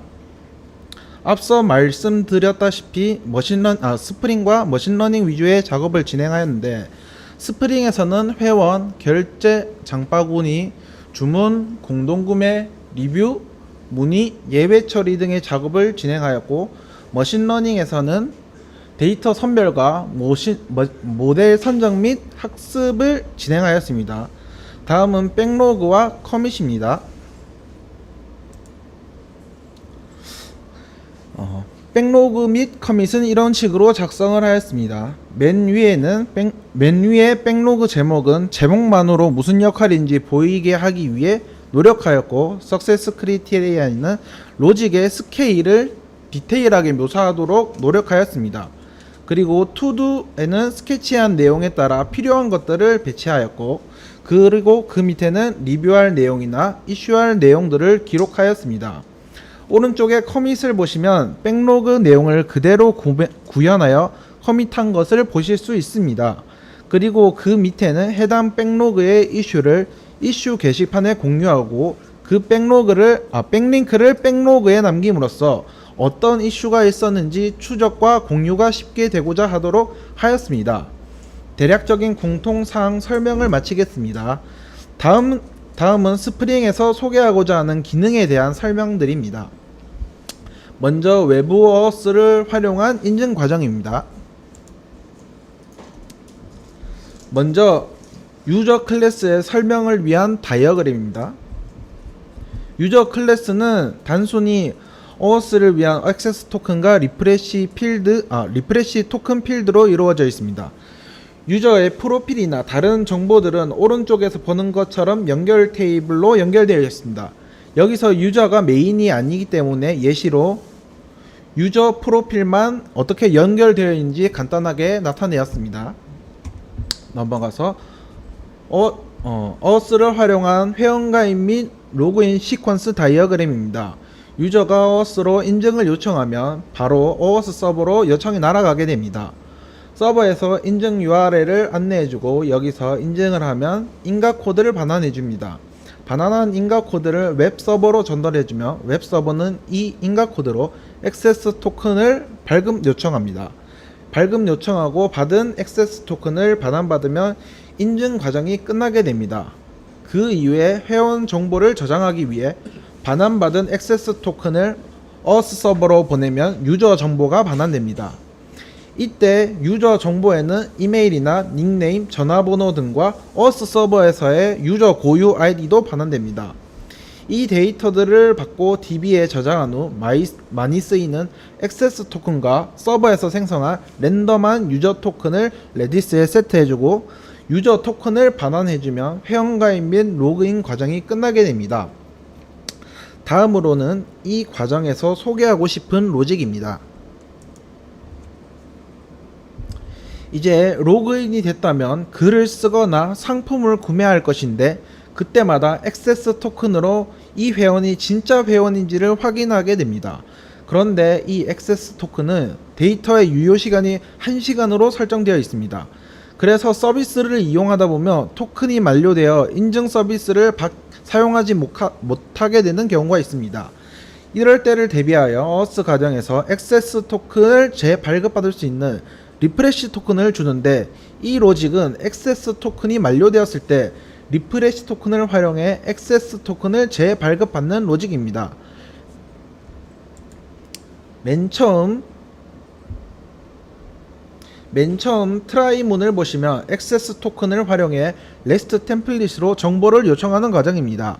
만약에 액세스 토큰이 만료되었다면 여기에 보이시는 리스폰스의 에러 코드가 401 또는 402가 오고 스테이터스는 에러로 반환됩니다.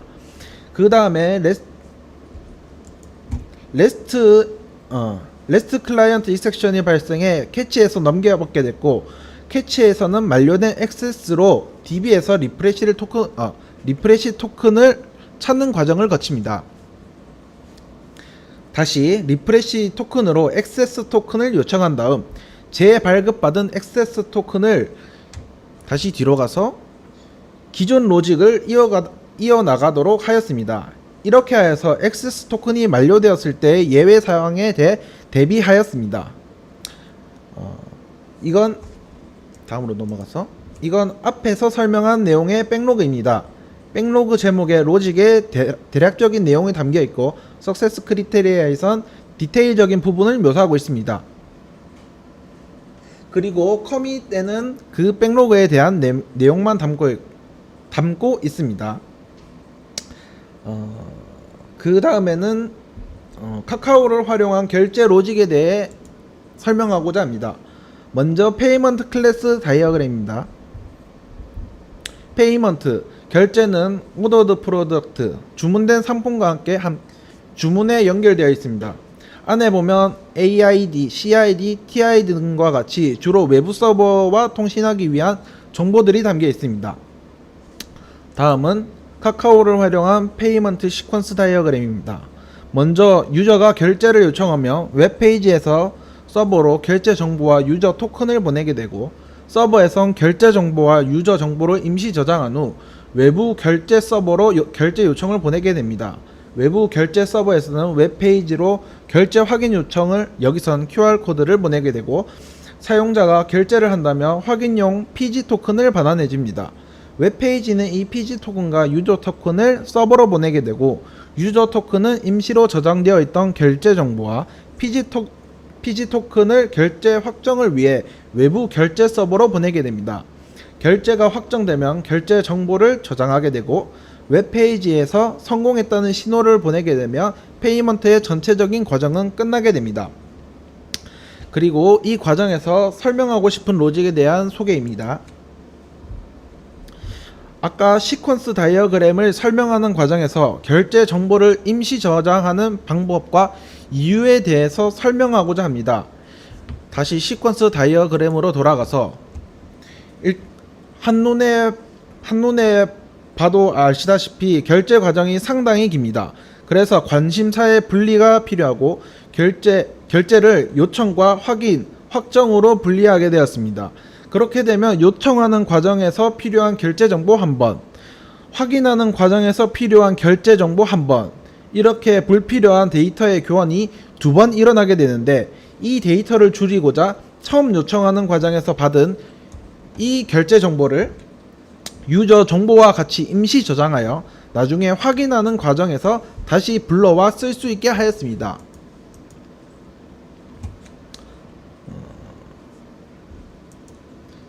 그 다음은 결제 정보를 임시 저장하는 로직입니다.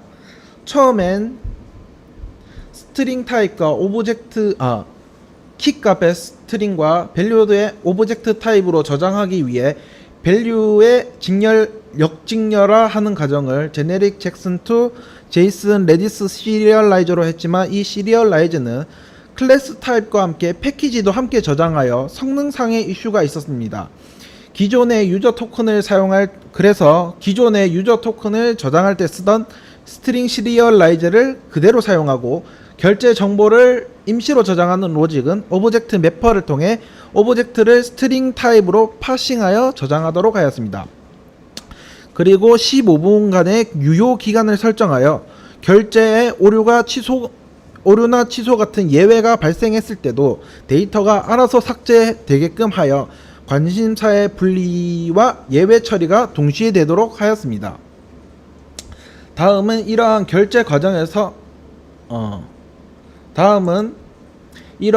과정을 거쳐 확정 과정이 되면 데이터를 모두 불러와 데이터베이스에 저장하는 과정을 거치고 확정이 되는데, 트랜잭셔널 어노테이션을 활용하여 데이터에 오류가 있다면 결제가 확정되지 못하도록 하였습니다. 그 다음은 결제에 대한 백로그입니다. 백로그 제목은 로직의 대략적인 내용이 담겨있고, 석세스 크리테리아에선 대외적인 부분을 묘사하고 있습니다. 그리고 커밋에는 그 백로그에 대한 내용만 담겨 있습니다. 그리고 에자일 프로세스를 진행하면서 팀원들 간의 소통으로 코드를 공유하여서 보시는 것처럼 아까 말씀드렸던 결제 정보를 임시 저장하는 로직을 다른 팀원분께서 활용하여 상품 정보를 임시 저장하는 용도로 사용하신 것을 볼 수 있습니다. 다음은 머신러닝 과정에 대해 소개하고자 합니다. 머신러닝에서는 데이터 선별과 모델 제작을 하였습니다. 먼저 데이터 선별입니다. 앞에서 설명을 들으셔서 아시겠지만, 날씨, 가격 등의 데이터로 농산물 가격을 예측하는 모델을 만들었습니다. 그래서 학습 데이터는 날씨나 가격 등의 변화와 같은 시계열 데이터를 사용했는데, 시계열 데이터는 윈도우 사이즈라는 데이터 사이즈에 조정이 필요합니다. 몇 개의 데이터를 가지고 결과값을 도출해내냐에 대한 조정입니다. 이 값을 도출해내기 위해 여러 윈도우 사이즈로 훈련 손실과 검증 손실을 도출하도록 해내었고, 오른쪽이 손실 그래프입니다.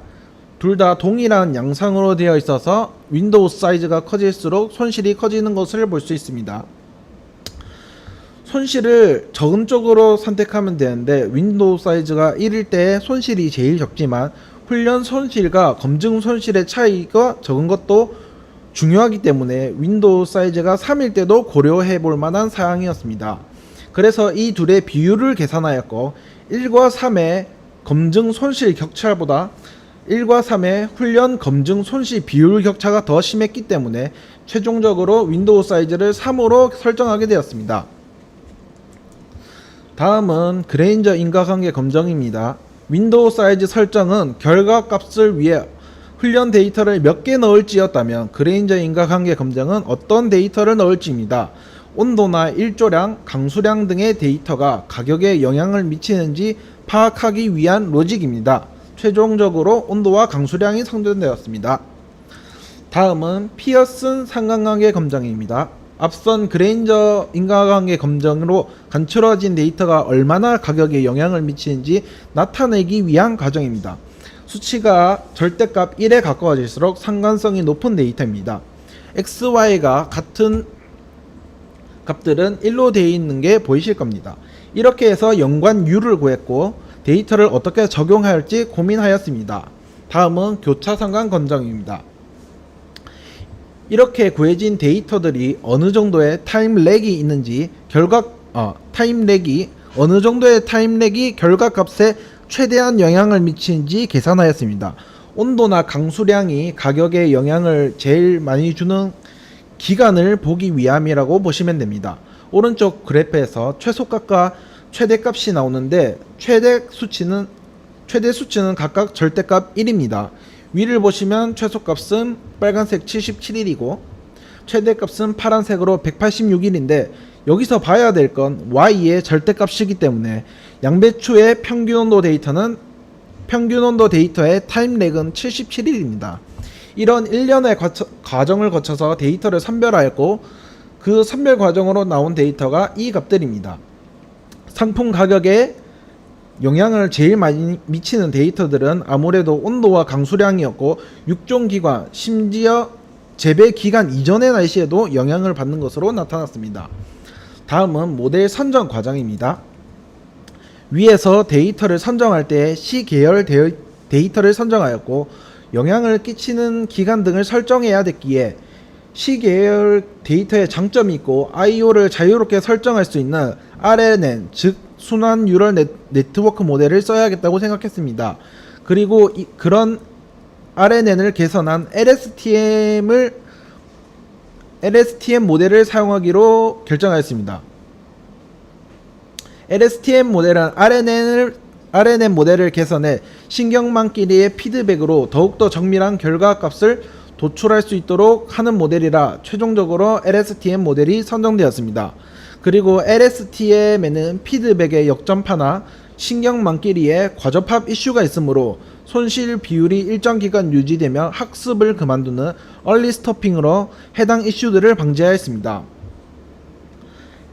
그리고 학습한 모델을 사용하여 데이터를 훈련값과 검증값으로 나눈 후 모델을 실행시켰을 때의 결과물이 바로 이 그래프입니다. 진짜 가격이 빨간색이고 검증 데이터로 예측한 가격이 파란색입니다. 그래프의 추이를 보자면 잘 따라간다고 볼 수 있습니다. 다음은 이슈 소개입니다. 이슈가 발생할 때마다 문서화해서 이슈 게시판에 남기거나 전에 발생했던 이슈가 다시 발생하면 리마인드를 위해 팀 게시판에 남겨두었습니다. 처음으로 소개할 이슈는 동일 엔티티의 복수 저장 사용 불가입니다. 처음 서비스를 만들 때 맨 처음 유저 도메인을 먼저 만들어야겠다고 생각했습니다. 그리고 유저 도메인에 회원 탈퇴 서비스를 만들다가 진짜로 서비스하고 있는 사이트에선 유저가 탈퇴해도 정보를 3년 정도 보관하다가 삭제하는 걸로 알고 있어서 유저가 탈퇴하면 기존의 유저 레포지토리에서 위드드로우 레포지토리 같은 곳으로 옮겨서 저장하면 되겠다 라고 생각하여 동일한 유저 엔티티를 쓰는 레포지토리를 하나 더 만들게 되었습니다. 그 다음 실행시켰더니 테이블이 생성되지 않아서 코드 작성 방식이 잘못되었는지 아니면 다른 곳에서 잘못되었는지를 생각하다가 이슈 게시판에 질문을 남겼지만 이슈에 대한 설명이 부족하여 선생님과의 소통 오류가 있었습니다. 그 이후로 다시 이슈를 더 자세히 작성하여 선생님과 소통을 하였고 하나의 엔티티에는 하나의 저장소만 쓸 수 있다는 답변을 들었습니다. 그렇게 해서 유저를 다른 저장소로 옮기는 대신에 회원의 가입을 판별하는 필드를 만들어 쓰기로 하였습니다. 이렇게 해서 이슈를 해결하였고 이번 이슈를 통해 이슈를 작성할 때는 자세하고 전하고자 하는 바가 무엇인지 정확하게 전달해야겠다고 생각했습니다. 두 번째 소개할 이슈는 이중 포문의 시간 복잡도 개선 이슈입니다. 앞서 보셨다시피 서비스에 연결 테이블이 많아서 유저로 주문을 찾고 그 주문에서 다시 주문된 물품을 찾거나 하는 부분이 많아 로직에 포문 안에 포문이 있는 이중 포문이 많았습니다. 그에 따른 시간 복잡도의 증가로 리스트를 20개만 찾아도 거의 1초가 걸리는 성능적으로 매우 아쉬운 결과가 있었습니다. 그래서 이를 개선하고자 찾고자 하는 값을 세트에서 찾는 방법으로 변경하였습니다. 세트에는 순서가 없고 중복을 허용하지 않기 때문에 포문을 돌면서 일일이 찾는 것보다 성능을 개선할 수 있었습니다. 아래에 보시면 왼쪽이 이중 포문의 작동 시간이고 95ms입니다. 오른쪽이 개선된 작동 시간입니다. 이번 이슈를 통해 성능을 개선할 수 있는 다양한 방법이 있다는 걸 알았고 리뷰를 할 때마다 개선점이 없는지 생각하는 계기가 되었습니다. 세 번째로 소개할 이슈는 HTTP 엔티티의 모킹 불가입니다. 맨 처음에 소개했던 인증 과정에서 모킹 테스트를 할 때 여기 보이는 리퀘스트 엔티티가 널로 들어오는 이슈가 있었습니다. 다른 부분은 멀쩡한데 HTTP 엔티티만 널로 돌아가서 그냥 아규멘트 매처로 HTTP 엔티티 클래스를 any로 집어넣어서 테스트를 통과시켰습니다. 혹시 모킹에서 HTTP 엔티티를 지원하지 않나 생각해서 찾아봤지만 그런 이슈는 없었습니다. 그래서 이런 이슈가 왜 발생했나에 대해 생각하고 있던 찰나 이 테스트 코드를 전에 있던 실제 코드에서 가져왔던 것이 생각났습니다. 그리고 테스트 코드를 다시 보니 HTTP 헤더와 HTTP 엔티티를 목화하지 않은 것이 보였습니다. 프리미티브 타입이나 레퍼런스 타입이 아니기 때문에 HTTP 엔티티도 목화했어야 되는데 그게 누락된 오타 이슈였습니다. 그래서 다시 두 클래스를 목화하고 테스트를 실행하였더니 테스트가 통과되었습니다. 이번 이슈를 통해 테스트를 가져올 때 어디에서 어떻게 사용할 것인지 오타가 없는지 다시 생각하는 계기가 되었습니다. 다음은 서비스에서 적용하지 못했던 애디셔널 워크 소개 시간입니다. 처음은 카프카 서버 클러스터링입니다. 만약 서비스에 대용량 트래픽이 걸린다면을 상정하고 백로그를 작성하였습니다. 대용량 트래픽이 걸린다면 그것을 처리할 만큼의 서버 묶음, 즉 서버 클러스터링을 통하여 트래픽 분산이 필요하다고 생각하였습니다. 그래서 생각한 게 레디스 클러스터와 카프카 클러스터였습니다. 둘 다 분산 및 데이터 처리 시스템이지만 레디스 클러스터는 데이터 분산에 집중되어 있다고 생각하고 카프카 클러스터는 그것보다 병렬 처리에 집중되어 있다고 생각해서 대용량 트래픽 처리에는 카프카 클러스터가 더 적합하다고 생각하였습니다. 그리고 코디네이션 시스템으로는 주키퍼가 자주 사용되는데 주키퍼가 의존성이 강하다는 이유가 있어서 크라프트를 사용하고자 합니다. 이런 식으로 대용량 트래픽에 대한 인지 과정을 백로그로 남김으로써 저의 당시 사고를 추적할 수 있도록 하였습니다. 다음 애디셔널 워크는 커스텀 익섹션입니다. 현재 익섹션 처리는 예외가 발생하면 로그를 보여주는 게 다이고 앞서 소개해드렸던 인증이나 결제 같은 곳에서 매우 한정적으로 예외 처리 후 로직이 있습니다.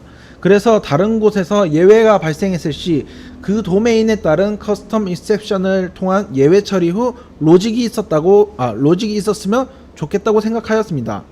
예를 들어 로그인을 한 유저가 글을 쓰게 된다면 서버로 글과 유저 정보가 보내질 것입니다.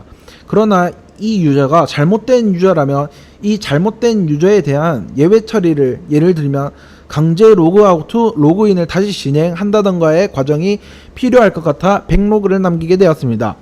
이런 식으로 애디셔널 워크스를 백로그로 남김으로써 그 당시의 생각을 알 수 있고 팀원들과 공유할 수 있었고 만약 애디셔널 워크가 필요하다면 바로 인 프로그레스로 넘어갈 수 있게 하여 작업 효율을 높였습니다. 이걸로 제가 이번 프로젝트에서 수행하였던 것들의 간단한 설명이 끝났습니다. 마지막으로 소감 및 후배 기수들에게 전할 말입니다. 먼저 후배 기수들에게 문서화와 소통 TDD를 잘하라고 전하고 싶습니다. 문서화를 하면 일단 자신이 했던 생각을 쉽게 추적할 수 있고 그것들을 다른 사람들에게 쉽게 공유할 수 있습니다. 그래서 문제 해결에 도움이 되고 개선 방향을 찾는 것도 쉽게 됩니다. 그 다음은 소통입니다. 일단 프로젝트를 만드는 것 자체가 팀원들과의 협업이고 협업에서 제일 중요한 것은 소통이라고 생각하였기 때문입니다. 소통을 하면 할수록 업무 효율이 올라갔다고 생각합니다. 마지막으로 TDD입니다. 실제 코드를 작성하기 전에 테스트 코드와 백로그를 작성하면서 스케치를 해보시길 바랍니다. 이렇게 하면 생각의 구체화를 빠르게 할 수 있고 사고 추적도 편하기 때문입니다. 처음에 모킹하는 게 힘들지만 익숙해진다면 스케치를 통해 코드를 더욱더 쉽게 작성하실 수 있을 것입니다. 다음으로는 소감입니다. 비전공자로서 처음으로 코드를 작성하는 것은 쉽지 않았습니다. 처음엔 자바스크립트와 자바가 다른 언어라는 것도 모르는 수준이었습니다. 그러나 6개월 동안 개발자 과정을 통해 저는 코딩이라는 완전히 새로운 세계에 발을 들여놓게 되었습니다.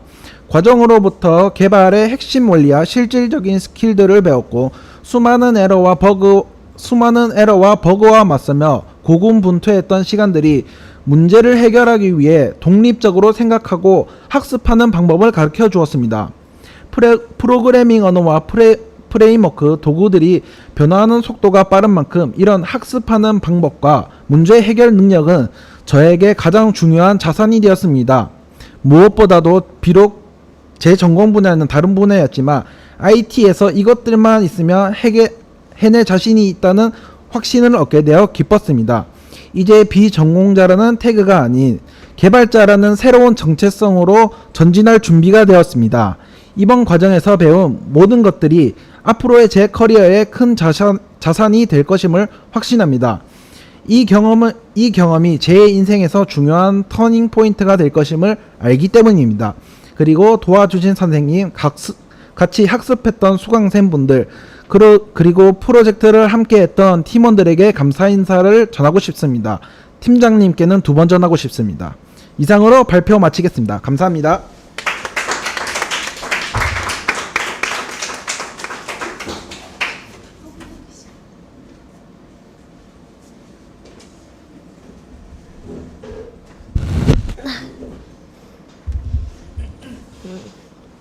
발표 시작하겠습니다.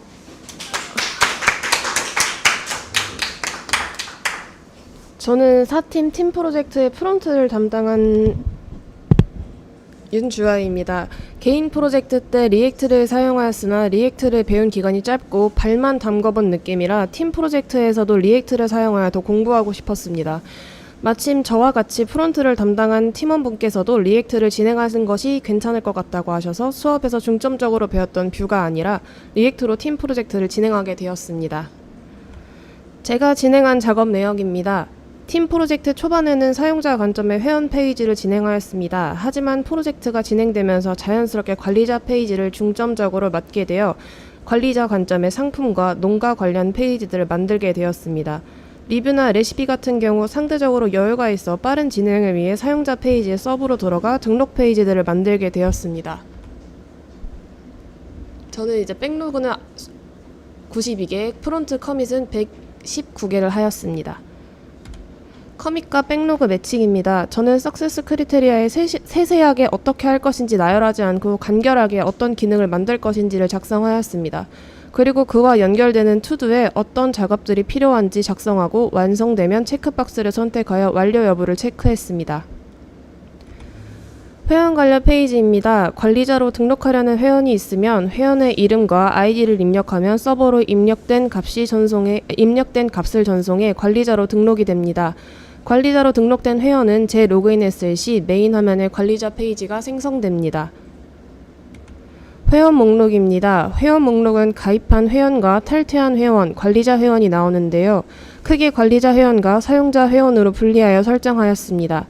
만약 회원이 탈퇴했다면 보이는 바와 같이 탈퇴로 설정되어 화면에 노출됩니다. 마이 페이지 등록입니다. 기본적으로 가입했을 때 해당 OAuth에 설정되어 있는 정보가 자동으로 등록되며 수정하기 버튼으로 회원 정보를 등록, 수정할 수 있습니다.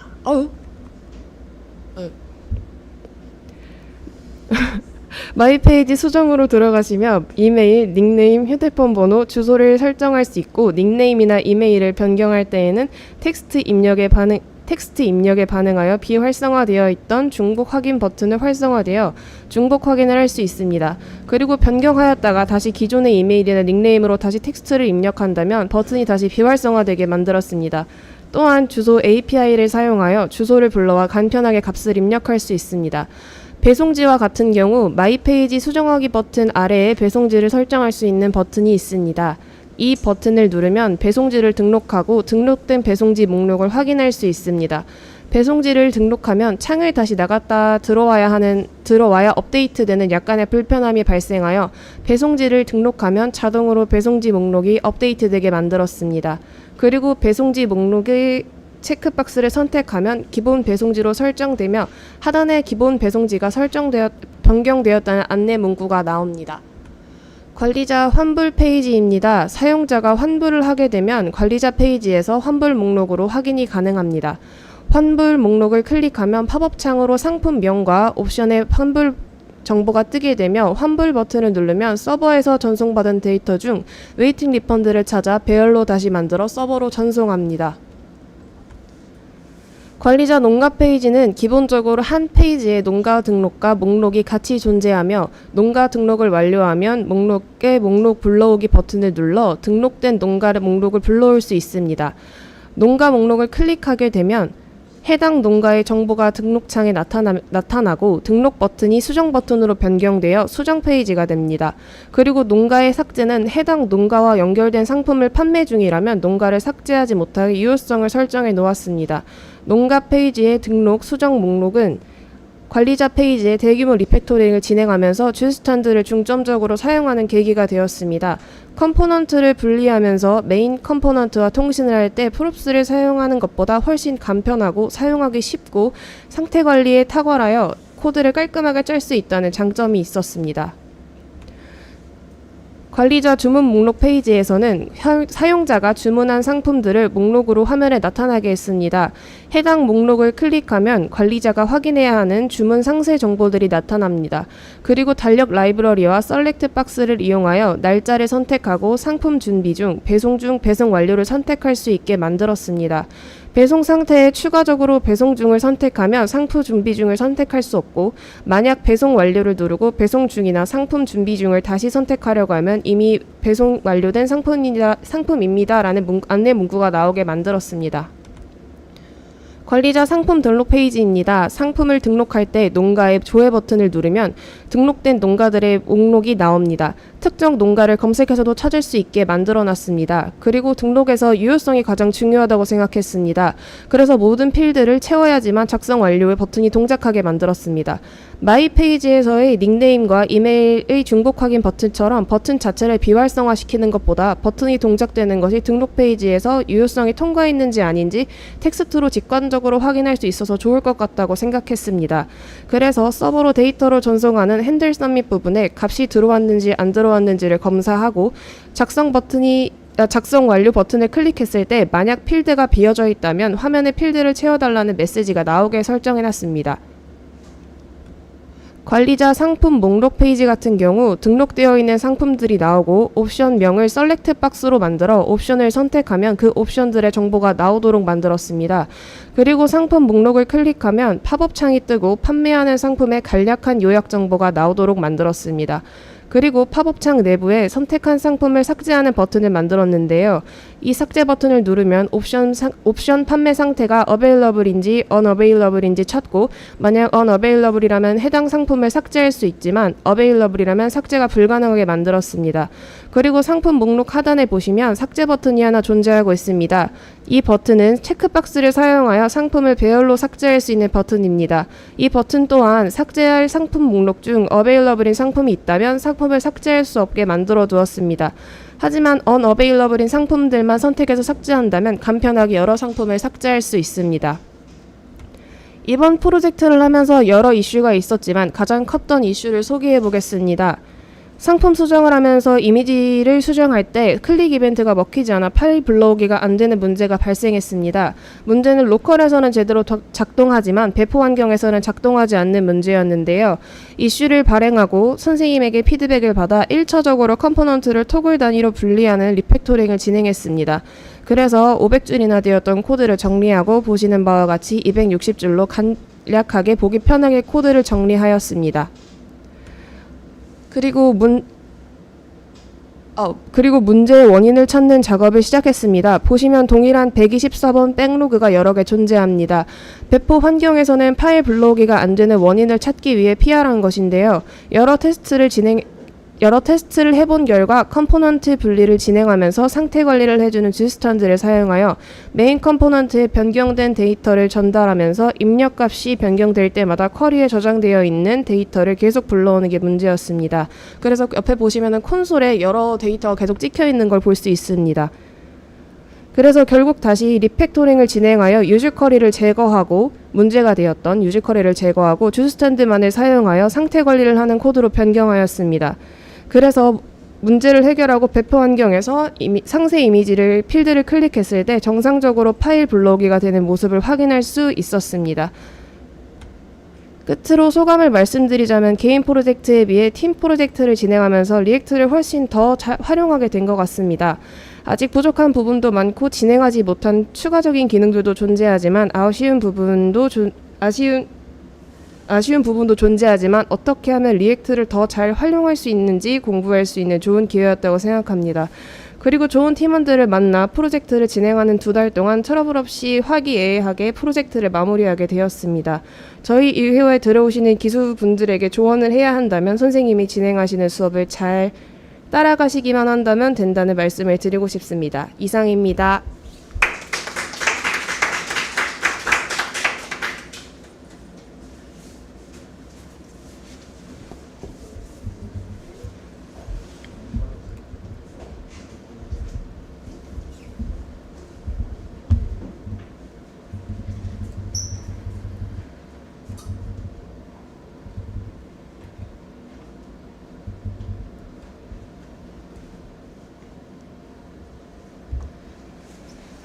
DS팀 발표 이어서 진행하겠습니다.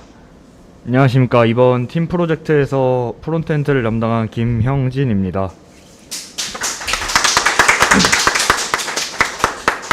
프론트엔드는 크게 관리자와 사용자 파트로 나눠지는데 그중 저는 사용자 파트를 맡아서 리액트로 작업을 했습니다. 먼저 제가 구현한 부분에 대해서 간략하게 설명드리겠습니다. 저는 주로 회원, 상품, 주문, 결제, 레시피, 리뷰 도메인 등 사용자 페이지를 작업을 했습니다. 쇼핑몰 형태의 서비스 특성상 이미지를 많이 다루게 될 것이라고 생각하여서 이미지 압축과 리사이징을 구현했고 AWS S3 버킷의 이미지를 저장함과 동시에 받아온 버전 정보를 통해서 이미지를 관리하였습니다. UI는 사용자 파트를 맡은 입장에서 저희 서비스를 이용하는 사용자가 직접 보게 될 화면이라고 생각하고 조금 더 신경을 써서 작업을 했습니다. 그래서 앞서 말씀드린 것과 같이 저희 서비스는 쇼핑몰의 형태를 가지고 거의 모든 페이지에 이미지를 사용하기 때문에 이미지를 어떻게 잘 처리해야 할까에 대한 고민이 있었습니다. AWS S3를 활용하여서 이미지를 처리한 방법에 대해서 말씀드리고자 합니다. 먼저 이미지 압축과 리사이징입니다. S3는 용량 단위로 금액을 청구하는 유료 서비스이기 때문에 용량을 줄이는 방법이 서비스의 코스트 관점에서 꼭 필요한 작업이라고 생각을 했습니다. 사용자나 관리자가 이미지를 등록하고자 하여 선택된 이미지는 S3 버킷에 업로드 되기 전에 압축 및 리사이징 과정을 거쳐서 용량을 크게 감소시킵니다. 보통 이미지는 크기를 50% 정도 줄일 수 있었고 고화질 이미지는 70% 이상까지 크기를 줄일 수 있었습니다. 근데 이렇게 용량을 크게 줄여서 이미지 품질이 떨어지면은 여러가지 문제가 있지 않을까 싶어서 원본 이미지와 압축 이미지를 비교해 보았습니다. 눈으로 보면은 거의 차이를 느끼지 못할 수준에서 용량이 크게 줄어드는 모습을 확인할 수 있습니다. 이렇게 이미지 용량과 크기를 줄여서 S3 버킷에 업로드하기 위한 밑작업이 끝났습니다. 압축된 이미지를 S3 버킷에 업로드하는 함수에 전달해서 S3 버킷에 이미지를 업로드합니다. 저희 팀의 S3 버킷은 버전 관리 기능을 활성화시켜 두었기 때문에 업로드와 동시에 이미지에 버전이 붙습니다. 이 버전 정보를 AWS 공식 가이드에서 제시해준 방법을 사용해서 프론트엔드로 버전 아이디를 받아옵니다. 버전 관리를 사용하지 않은 상태에서 그대로 이미지를 업로드하게 되면은 같은 이름, 같은 확장자의 이미지 파일이 업로드될 때 기존의 파일이 나중에 업로드된 파일로 덮어 씌워지는 문제가 발생할 것입니다. 받아온 버전 정보와 상품 이름을 조합하고 그 값을 서버에 전달해서 DB에 저장합니다. 오른쪽 사진은 S3 버킷에 apple.jpg라는 같은 이름의 이미지들이 각자 다른 버전을 가지고 있는 모습입니다. S3 버킷에서 이미지를 불러오는 URL 형태는 버킷 정보에 이미지 이름, 이미지의 버전이 조합된 형태로 이와 같이 get 이미지 URL과 같은 함수를 만들고 마지막 이미지 패스 자리에 저희가 DB에 저장한 이미지의 이름을 넣어주면은 해당하는 버전의 이미지를 불러올 수 있었습니다. 전체적인 흐름을 간단한 모식도로 나타내 보았습니다. 먼저 유저가 이미지를 선택하면은 리액트에서 그 이미지를 압축하고 S3 버킷에 업로드합니다. 동시에 방금 업로드한 이미지의 버전 정보를 요청하여서 이미지의 이름과 이미지의 버전을 합친 새로운 이미지 이름을 서버에 전달해서 DB에 저장합니다. 유저가 이미지를 다운로드 받을 때, 즉 유저가 특정 페이지에 접근했을 때 서버에서 해당하는 페이지의 정보를 전달해 줍니다. 그 정보 중 이미지 파일 이름을 뽑아가지고 앞에 S3 객체 URL 형태를 이미지를 가져오는 함수에 전달해 주면은 유저가 이미지를 확인할 수 있게 됩니다. 다음은 주문 목록 페이지입니다. 이 페이지는 다른 여러 도메인과 연결되어 있습니다. 사용자가 페이지에 접근하면 서버에 주문 데이터를 요청해 사용자가 주문한 상품의 주문 상태를 확인할 수 있고, 기간별 조회 필터로 원하는 조회 기간, 오늘, 7일, 15일, 1개월, 3개월, 1년 단위로 주문 목록을 조회해 볼 수 있습니다. 테이블 스타일 구성에도 꽤나 시간을 사용했습니다. 저는 UI 라이브러리인 머티리얼 UI를 주로 사용해서 페이지를 구성했는데, 셀 병합과 여러가지 조건에 따라서 버튼을 출력하는 작업에서 다소 시간을 소요했습니다. 주문 취소와 환불 요청, 리뷰 작성 버튼이 있고 여러 조건에 따라 조건부 렌더링이 적용되어 있습니다.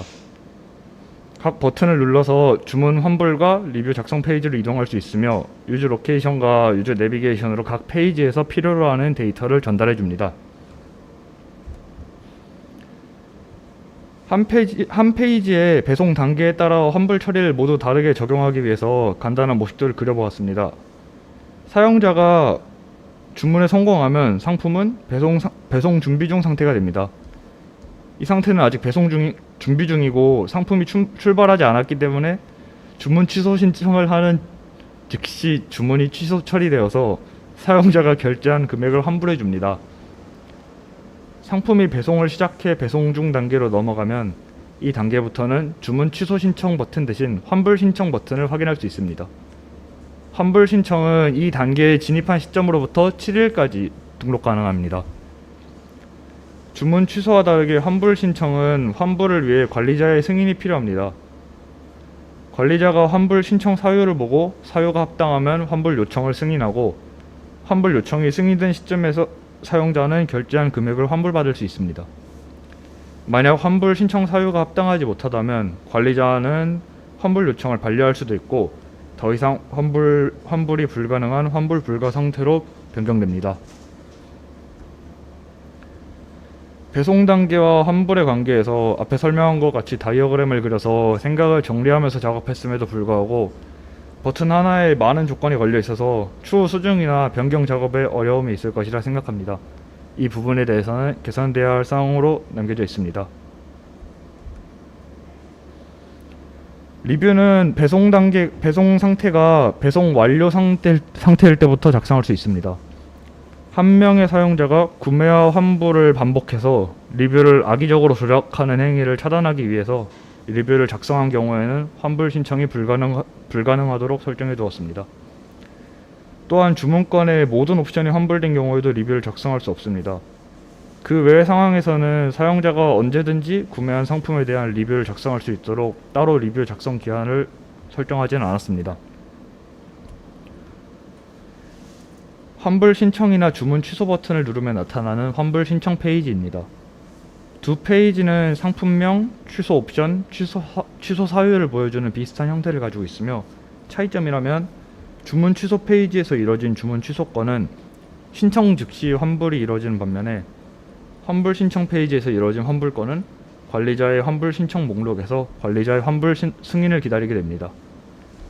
앞에 말씀드린 것과 같이 관리자의 승인을 통해 환불이 이뤄지거나 신청을 반려하여 환불을 와갈 수 있습니다. 환불 신청을 한 경우에는 환불 신청 버튼이 환불 신청 완료 상태로 변경되며, 관리자가 환불 신청을 처리하게 되면 환불 신청 완료 단계에서 환불 처리 완료 상태로 변경되게 됩니다. 다음은 리뷰입니다.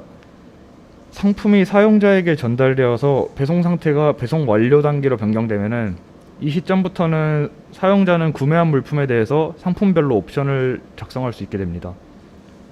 주문권에 상품 단위로 리뷰 작성하기 버튼을 배치해 두었으며, 각 버튼을 눌러서 리뷰 작성 페이지로 이동할 수 있습니다. 이 페이지에서 리뷰 작성 페이지로 이동할 때 유즈 로케이션과 유즈 내비게이션으로 각 페이지에서 필요로 하는 데이터를 전달합니다. 보시는 바와 같이 토마토 주문에서는 토마토 데이터를, 바나나 주문에서는 바나나의 데이터를 받아가는 모습을 확인할 수 있습니다.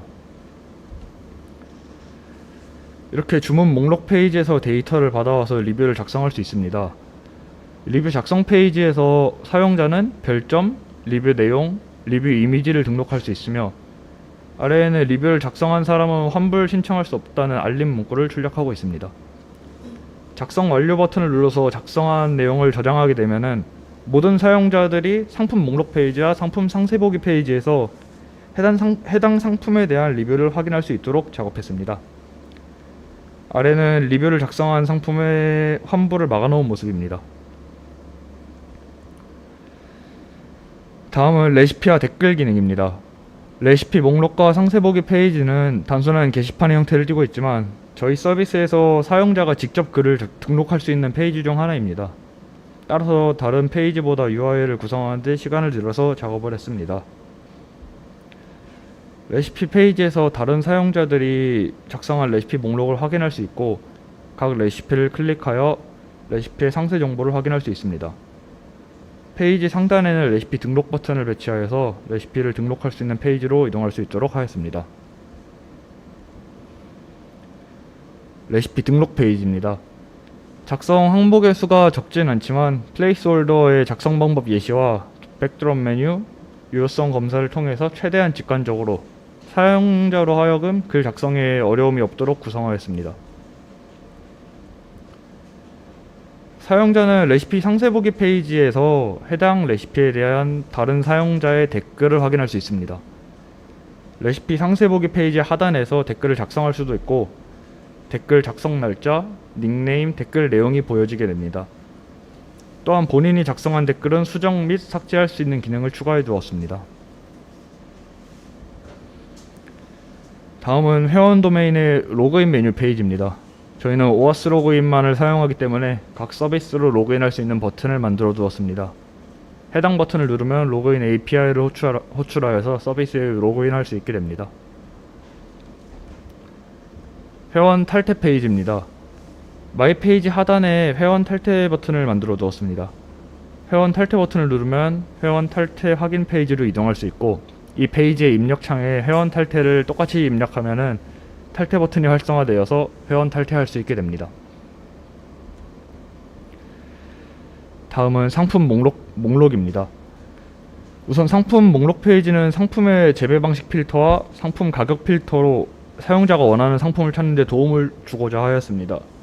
상품 하나하나는 카드 컴포넌트로 구성되어 있으며 카드 내부는 판매 농가 정보, 상품의 대략적인 정보가 담겨 있고 사용자가 정보를 한눈에 확인할 수 있도록 구성하였습니다. 상품을 클릭하면 상품의 상세 보기 페이지로 이동할 수 있고 리뷰 확인하기 버튼을 누르면 상세 보기 페이지에 리뷰 목록으로 바로 이동할 수 있게 구성하였습니다. 상품 상세 보기 페이지에는 모든 상품의 모든 정보를 확인할 수 있습니다. 사용자는 구매하고자 하는 상품의 옵션을 골라서 수량을 선택할 수 있습니다. 옵션을 선택한 상태에서 해당 옵션을 바로 구매하거나 장바구니에 추가할 수 있습니다. 옵션 선택 하단에는 상품의 총 가격을 계산하고 있습니다. 장바구니 담기 버튼을 누르면 상품을 장바구니에 담았습니다 라는 문구와 함께 장바구니로 바로 이동할지를 선택할 수도 있습니다. 페이지 하단에는 상품의 상세한 설명과 판매 농가의 상세 정보, 리뷰 정보가 배치되어 있습니다. 페이지 중간에 스티키 헤더를 만들어 가지고 사용자가 원하는 정보 있는 곳으로 바로 페이지가 스크롤되도록 구성했습니다. 장바구니입니다. 사용자가 상품 상세 보기 페이지에서 장바구니에 추가한 상품을 확인할 수 있으며 장바구니의 상품을 개별, 선택, 전체 삭제할 수 있습니다. 오른쪽에는 장바구니 상품의 총 결제 금액을 계산하고 체크박스를 통해 선택한 상품만 구매할지 장바구니의 모든 상품을 구매할지 선택하여서 주문 페이지로 이동할 수 있습니다. 주문 확인 페이지입니다. 이 페이지는 사용자가 상품을 구매하기 전에 마지막으로 구매할 상품을 확인하고 주문자와 배송지 정보를 입력하는 페이지입니다. 장바구니와 마찬가지로 최종 결제 금액을 계산하여 만약 사용자 프로필에 연락처와 이메일과 배송지 정보가 있다면 그 값을 가져와서 자동으로 입력을 해줍니다. 배송지가 변경된 경우에는 불러온 정보에서 새로운 정보로 수정할 수 있고 수정된 정보를 기본 배송지로 등록할 수 있도록 아래에 체크박스를 만들어 두었습니다. 주문을 최종적으로 확인하고 배송지 정보를 입력했으면 결제 페이지로 이동할 수 있습니다. 결제 페이지입니다. 결제는 카카오페이 API를 사용했습니다. 대부분의 결제 과정은 서버에서 이루어지고 있으면서 프론트엔드에서는 결제 결과에 따라서 보여질 페이지를 구성해 두었습니다. UI입니다. 코로셀, 푸터, 드롭다운 카테고리와 사용자 아바타, 사용자 드롭다운, 메뉴의 UI를 구성했고 디테일 요소인 맨 위로 버튼을 만들고 페이지 이동 시 스크롤을 맨 위로 설정했습니다. 결제 페이지나 로그인 회원 탈퇴 등의 페이지에서 다른 페이지를 이동할 때 히스토리를 남기지 않도록 설정하여서 사용자가 뒤로 가기를 눌러 해당 페이지에 잘못된 방법으로 접근하는 것을 방지해 두었습니다. 대표 색상표를 만들어서 색상의 통일성을 주었고 사용자 페이지에는 헤더와 푸터가 보이도록 관리자 페이지에는 사이드바가 보이도록 UI를 중첩 라우팅을 사용해서 구별하였습니다. 하나 아쉬운 점은 프로젝트 중후반이 되어서야 HTML과 CSS에 조금 익숙해진 점입니다.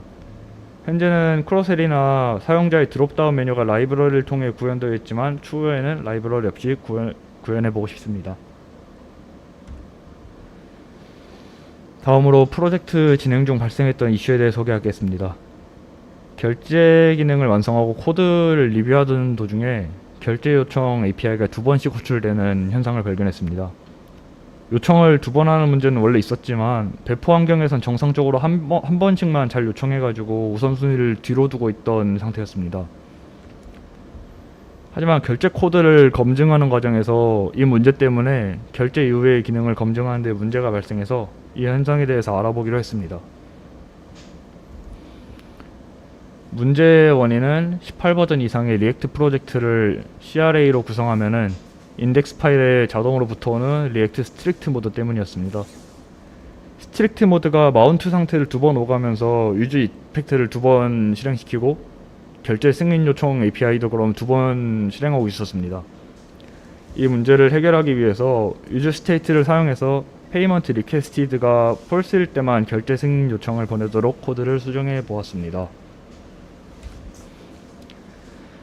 리액트 스트릭트 모드가 문제라는 것을 파악했기 때문에 그냥 아예 인덱스에 있는 리액트 스트릭트 모드를 주석 처리해버리는 방법으로도 해결이 가능했습니다. 하지만 어떤 방법이 더 적절한 해결 방법인지에 대한 판단이 서질 않아가지고 이슈를 발행을 했습니다. 이런 검색하여서 찾아보기 힘든 이슈 사항을 선생님께 토스해서 해결 방법을 듣고 부가적으로 처리가 필요하거나 주의해야 하는 부분에 대한 조언을 얻을 수 있었습니다. 소감과 후배 기수들에게 프로젝트를 진행하면서 생각하게 된 몇 가지 사항에 대해서 경험을 공유하겠습니다. 첫 번째와 두 번째는 계속 나와서 묶어서 생각해도 좋을 것 같습니다. 팀원과 소통한 내용을 문서화해두면 도움이 될 것이라고 생각합니다. 저도 팀 프로젝트를 진행하면서 팀원들과 논의한 내용이 점점 많아지고 복잡해지면서 방금 회의한 내용인데도 모두 기억을 못하는 경우가 꽤 있었습니다. 회의마다 팀원끼리 번갈아 가면서 회의록을 작성하고 회의가 끝나면 노션에 올려가지고 회의한 내용을 바로바로 문서화해서 공유했습니다. 적어두면 반드시 도움이 될 것입니다. 마지막은 AI가 하는 말을 적당히 걸러서 들어야 할 필요가 있다고 생각을 합니다. 감사합니다.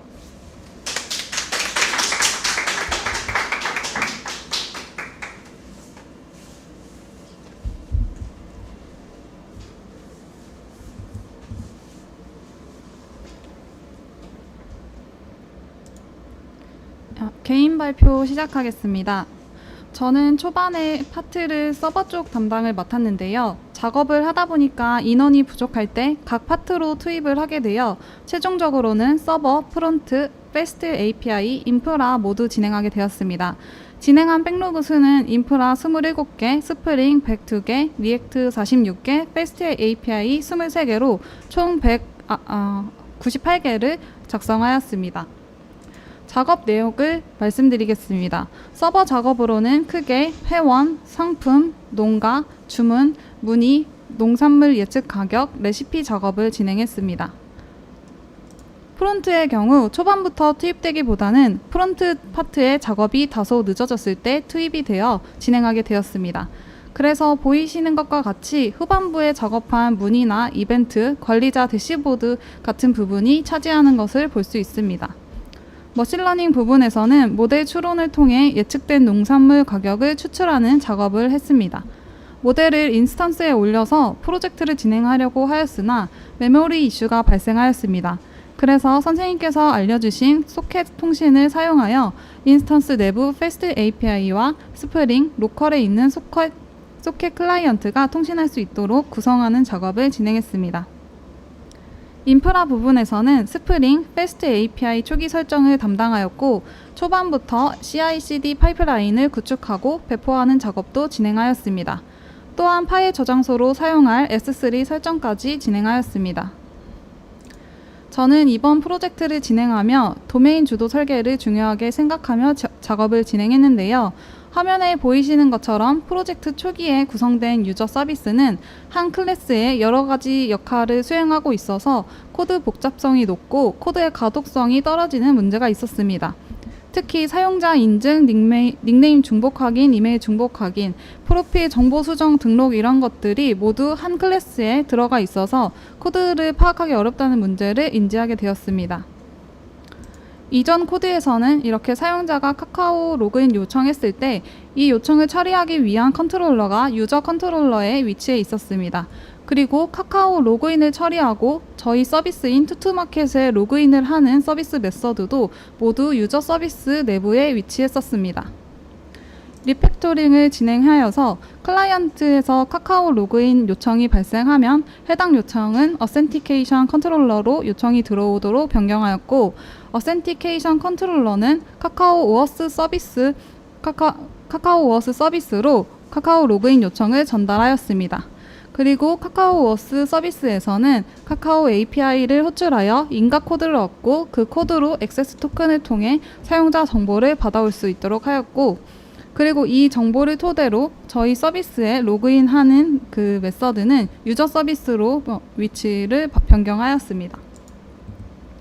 이렇게 기존의 유저 서비스에 존재하던 26개의 서비스 메서드를 도메인에 따라 적절하게 분리하여 총 5개의 서비스로 구성하였습니다. 이러한 변경 사항을 통해 각 컨트롤러와 서비스가 담당하는 역할이 명확해졌습니다. 사용자 인증과 관련된 부분은 어센티케이션 컨트롤러와 서비스로 분리되었고 유저 서비스에서는 사용자 관련 로직에만 집중할 수 있도록 변경되었습니다. 추가로 엔티티 속성을 분리한 작업입니다. 기존에는 팜 엔티티와 팜 비즈니스 오퍼레이션 엔티티에 농가 이름, 고객센터 연락처 주소, 메인 이미지, 생산 품목과 같은 모든 정보가 포함되어 있었습니다. 각 엔티티가 다양한 속성을 갖고 있어서 이를 분리할 필요성을 느꼈습니다. 농가에 대한 기본 정보를 갖고 있는 팜 엔티티와 사업자 정보를 담당할 비즈니스 인포, 고객센터 기능을 담당할 커스터머 서비스, 고객에게 소개할 정보를 담당할 인트로덕션, 그리고 대표자에 관한 정보를 담당할 리프레젠터티브 엔티티로 총 5개로 분리를 하였습니다. 추가로 클라이언트로부터 데이터를 받아오는 형태인 이 리퀘스트 폼 형태도 도메인에 따라 분리하는 작업을 진행했습니다. 농가 등록을 진행할 때 사용된 팜 레지스터 리퀘스트 폼은 여러 기능에 대한 속성 값들이 단일 객체 안에 선언되어 있는 것을 볼 수 있습니다. 팜 도메인을 진행하면서 이제 분리에 대한 필요성을 느꼈으나 우선 다른 도메인의 기능을 추가하는 것이 우선이었기 때문에 팜 도메인에 대한 리팩토링은 우선순위를 미루고 프로덕트 도메인을 개발을 진행할 때 분리하여 작업을 진행할 수 있도록 하였습니다. 이렇게 클라이언트로부터 데이터를 받을 때 각 기능별로 리퀘스트 객체를 만들어 데이터를 수신할 수 있도록 구성하였습니다. 이렇게 프로젝트에서 도메인 주도 설계 원칙을 적용하여 데이터가 각 도메인에 맞게 분리되어 관리함으로써 코드의 유지보수성을 향상시키고 확장 가능한 아키텍처를 구축하려고 노력하였습니다. 프로젝트에서의 두 번째 주요 작업은 CI/CD 파이프라인을 구축하는 것이었습니다. 이를 통해 코드 변경 사항이 자동으로 통합되고 테스트를 실행하여 품질을 검증할 수 있도록 구성했습니다. 간략한 작동 단계에 대해 설명드리겠습니다. 작업자가 메인 저장소로 코드를 푸시합니다. git 저장소에 푸시 이벤트가 발생하면 CI 파이프라인이 시작됩니다. CI 파이프라인은 설정된 환경 변수 값을 시크릿 키를 통해 설정하고 빌드 프로세스를 시작합니다. 빌드 프로세스는 코드의 빌드와 필요한 테스트를 수행하고 테스트가 정상적으로 완료되면 CD 파이프라인을 트리거합니다. CD 파이프라인은 그 트리거를 받아 실행됩니다. 동일하게 환경 변수 값들을 시크릿 키를 통해 설정한 후 빌드를 하고 도커 이미지를 빌드하고 이렇게 이미지가 EC2 인스턴스 서버로 푸시됩니다. 그 인스턴스에서는 도커 이미지를 받아와 실행하게 됩니다. 이렇게 프로젝트 초반부터 CI/CD를 구축해 두어서 작업을 조금 더 효율적으로 할 수 있게 되었습니다. 모델을 추론하는 과정을 인스턴스 내부에서 진행하려고 하였으나 메모리 이슈가 발생했었습니다. 그래서 선생님께서 구축해 주신 소켓 통신 설정 작업을 기반으로 로컬에 있는 딥러닝 서버와 인스턴스에 올라가 있는 소켓 서버와 패스트 API가 통신하여 추론할 수 있도록 구성하였습니다. 화면에 보이는 것과 같은 흐름으로 진행됩니다. 스프링에서 사용자에게 보여줄 예측된 농산물 가격을 저장하기 위해 패스트 API로 데이터를 요청합니다. 이 작업은 그 농산물 가격을 제공하는 카미스에서 당일 도매 시장의 가격이 업로드되는 오후 2시 30분 이후인 45분에 스케줄러에 의해 작동하게 됩니다. 이후 인스턴스 내부에 있는 패스트 API에서 스프링 요청을 수신하여 모델 추론에 필요한 데이터를 기상청과 카미스로 요청하게 됩니다. 그렇게 해서 데이터를 받아온 후 패스트 API는 소켓 서버를 통해 저희 학원에 있는 그 로컬 PC에 있는 소켓 클라이언트로 해당 데이터를 전송하여 추론을 요청합니다. 로컬에 있는 소켓 클라이언트는 추론 작업을 완료하고 예측된 농산물 가격을 소켓 서버로 전송하게 됩니다. 그리고 패스트 API에서 수신하여 이 값을 스프링으로 전달하게 됩니다. 스프링은 데이터를 받아서 레디스에 저장하고 사용자의 요청이 왔을 때 레디스에 저장된 값을 추출하여 전달하게 됩니다. 이렇게 모델 추론 작업을 로컬로 순회하여서 메모리 이슈에 대응하게 되었습니다.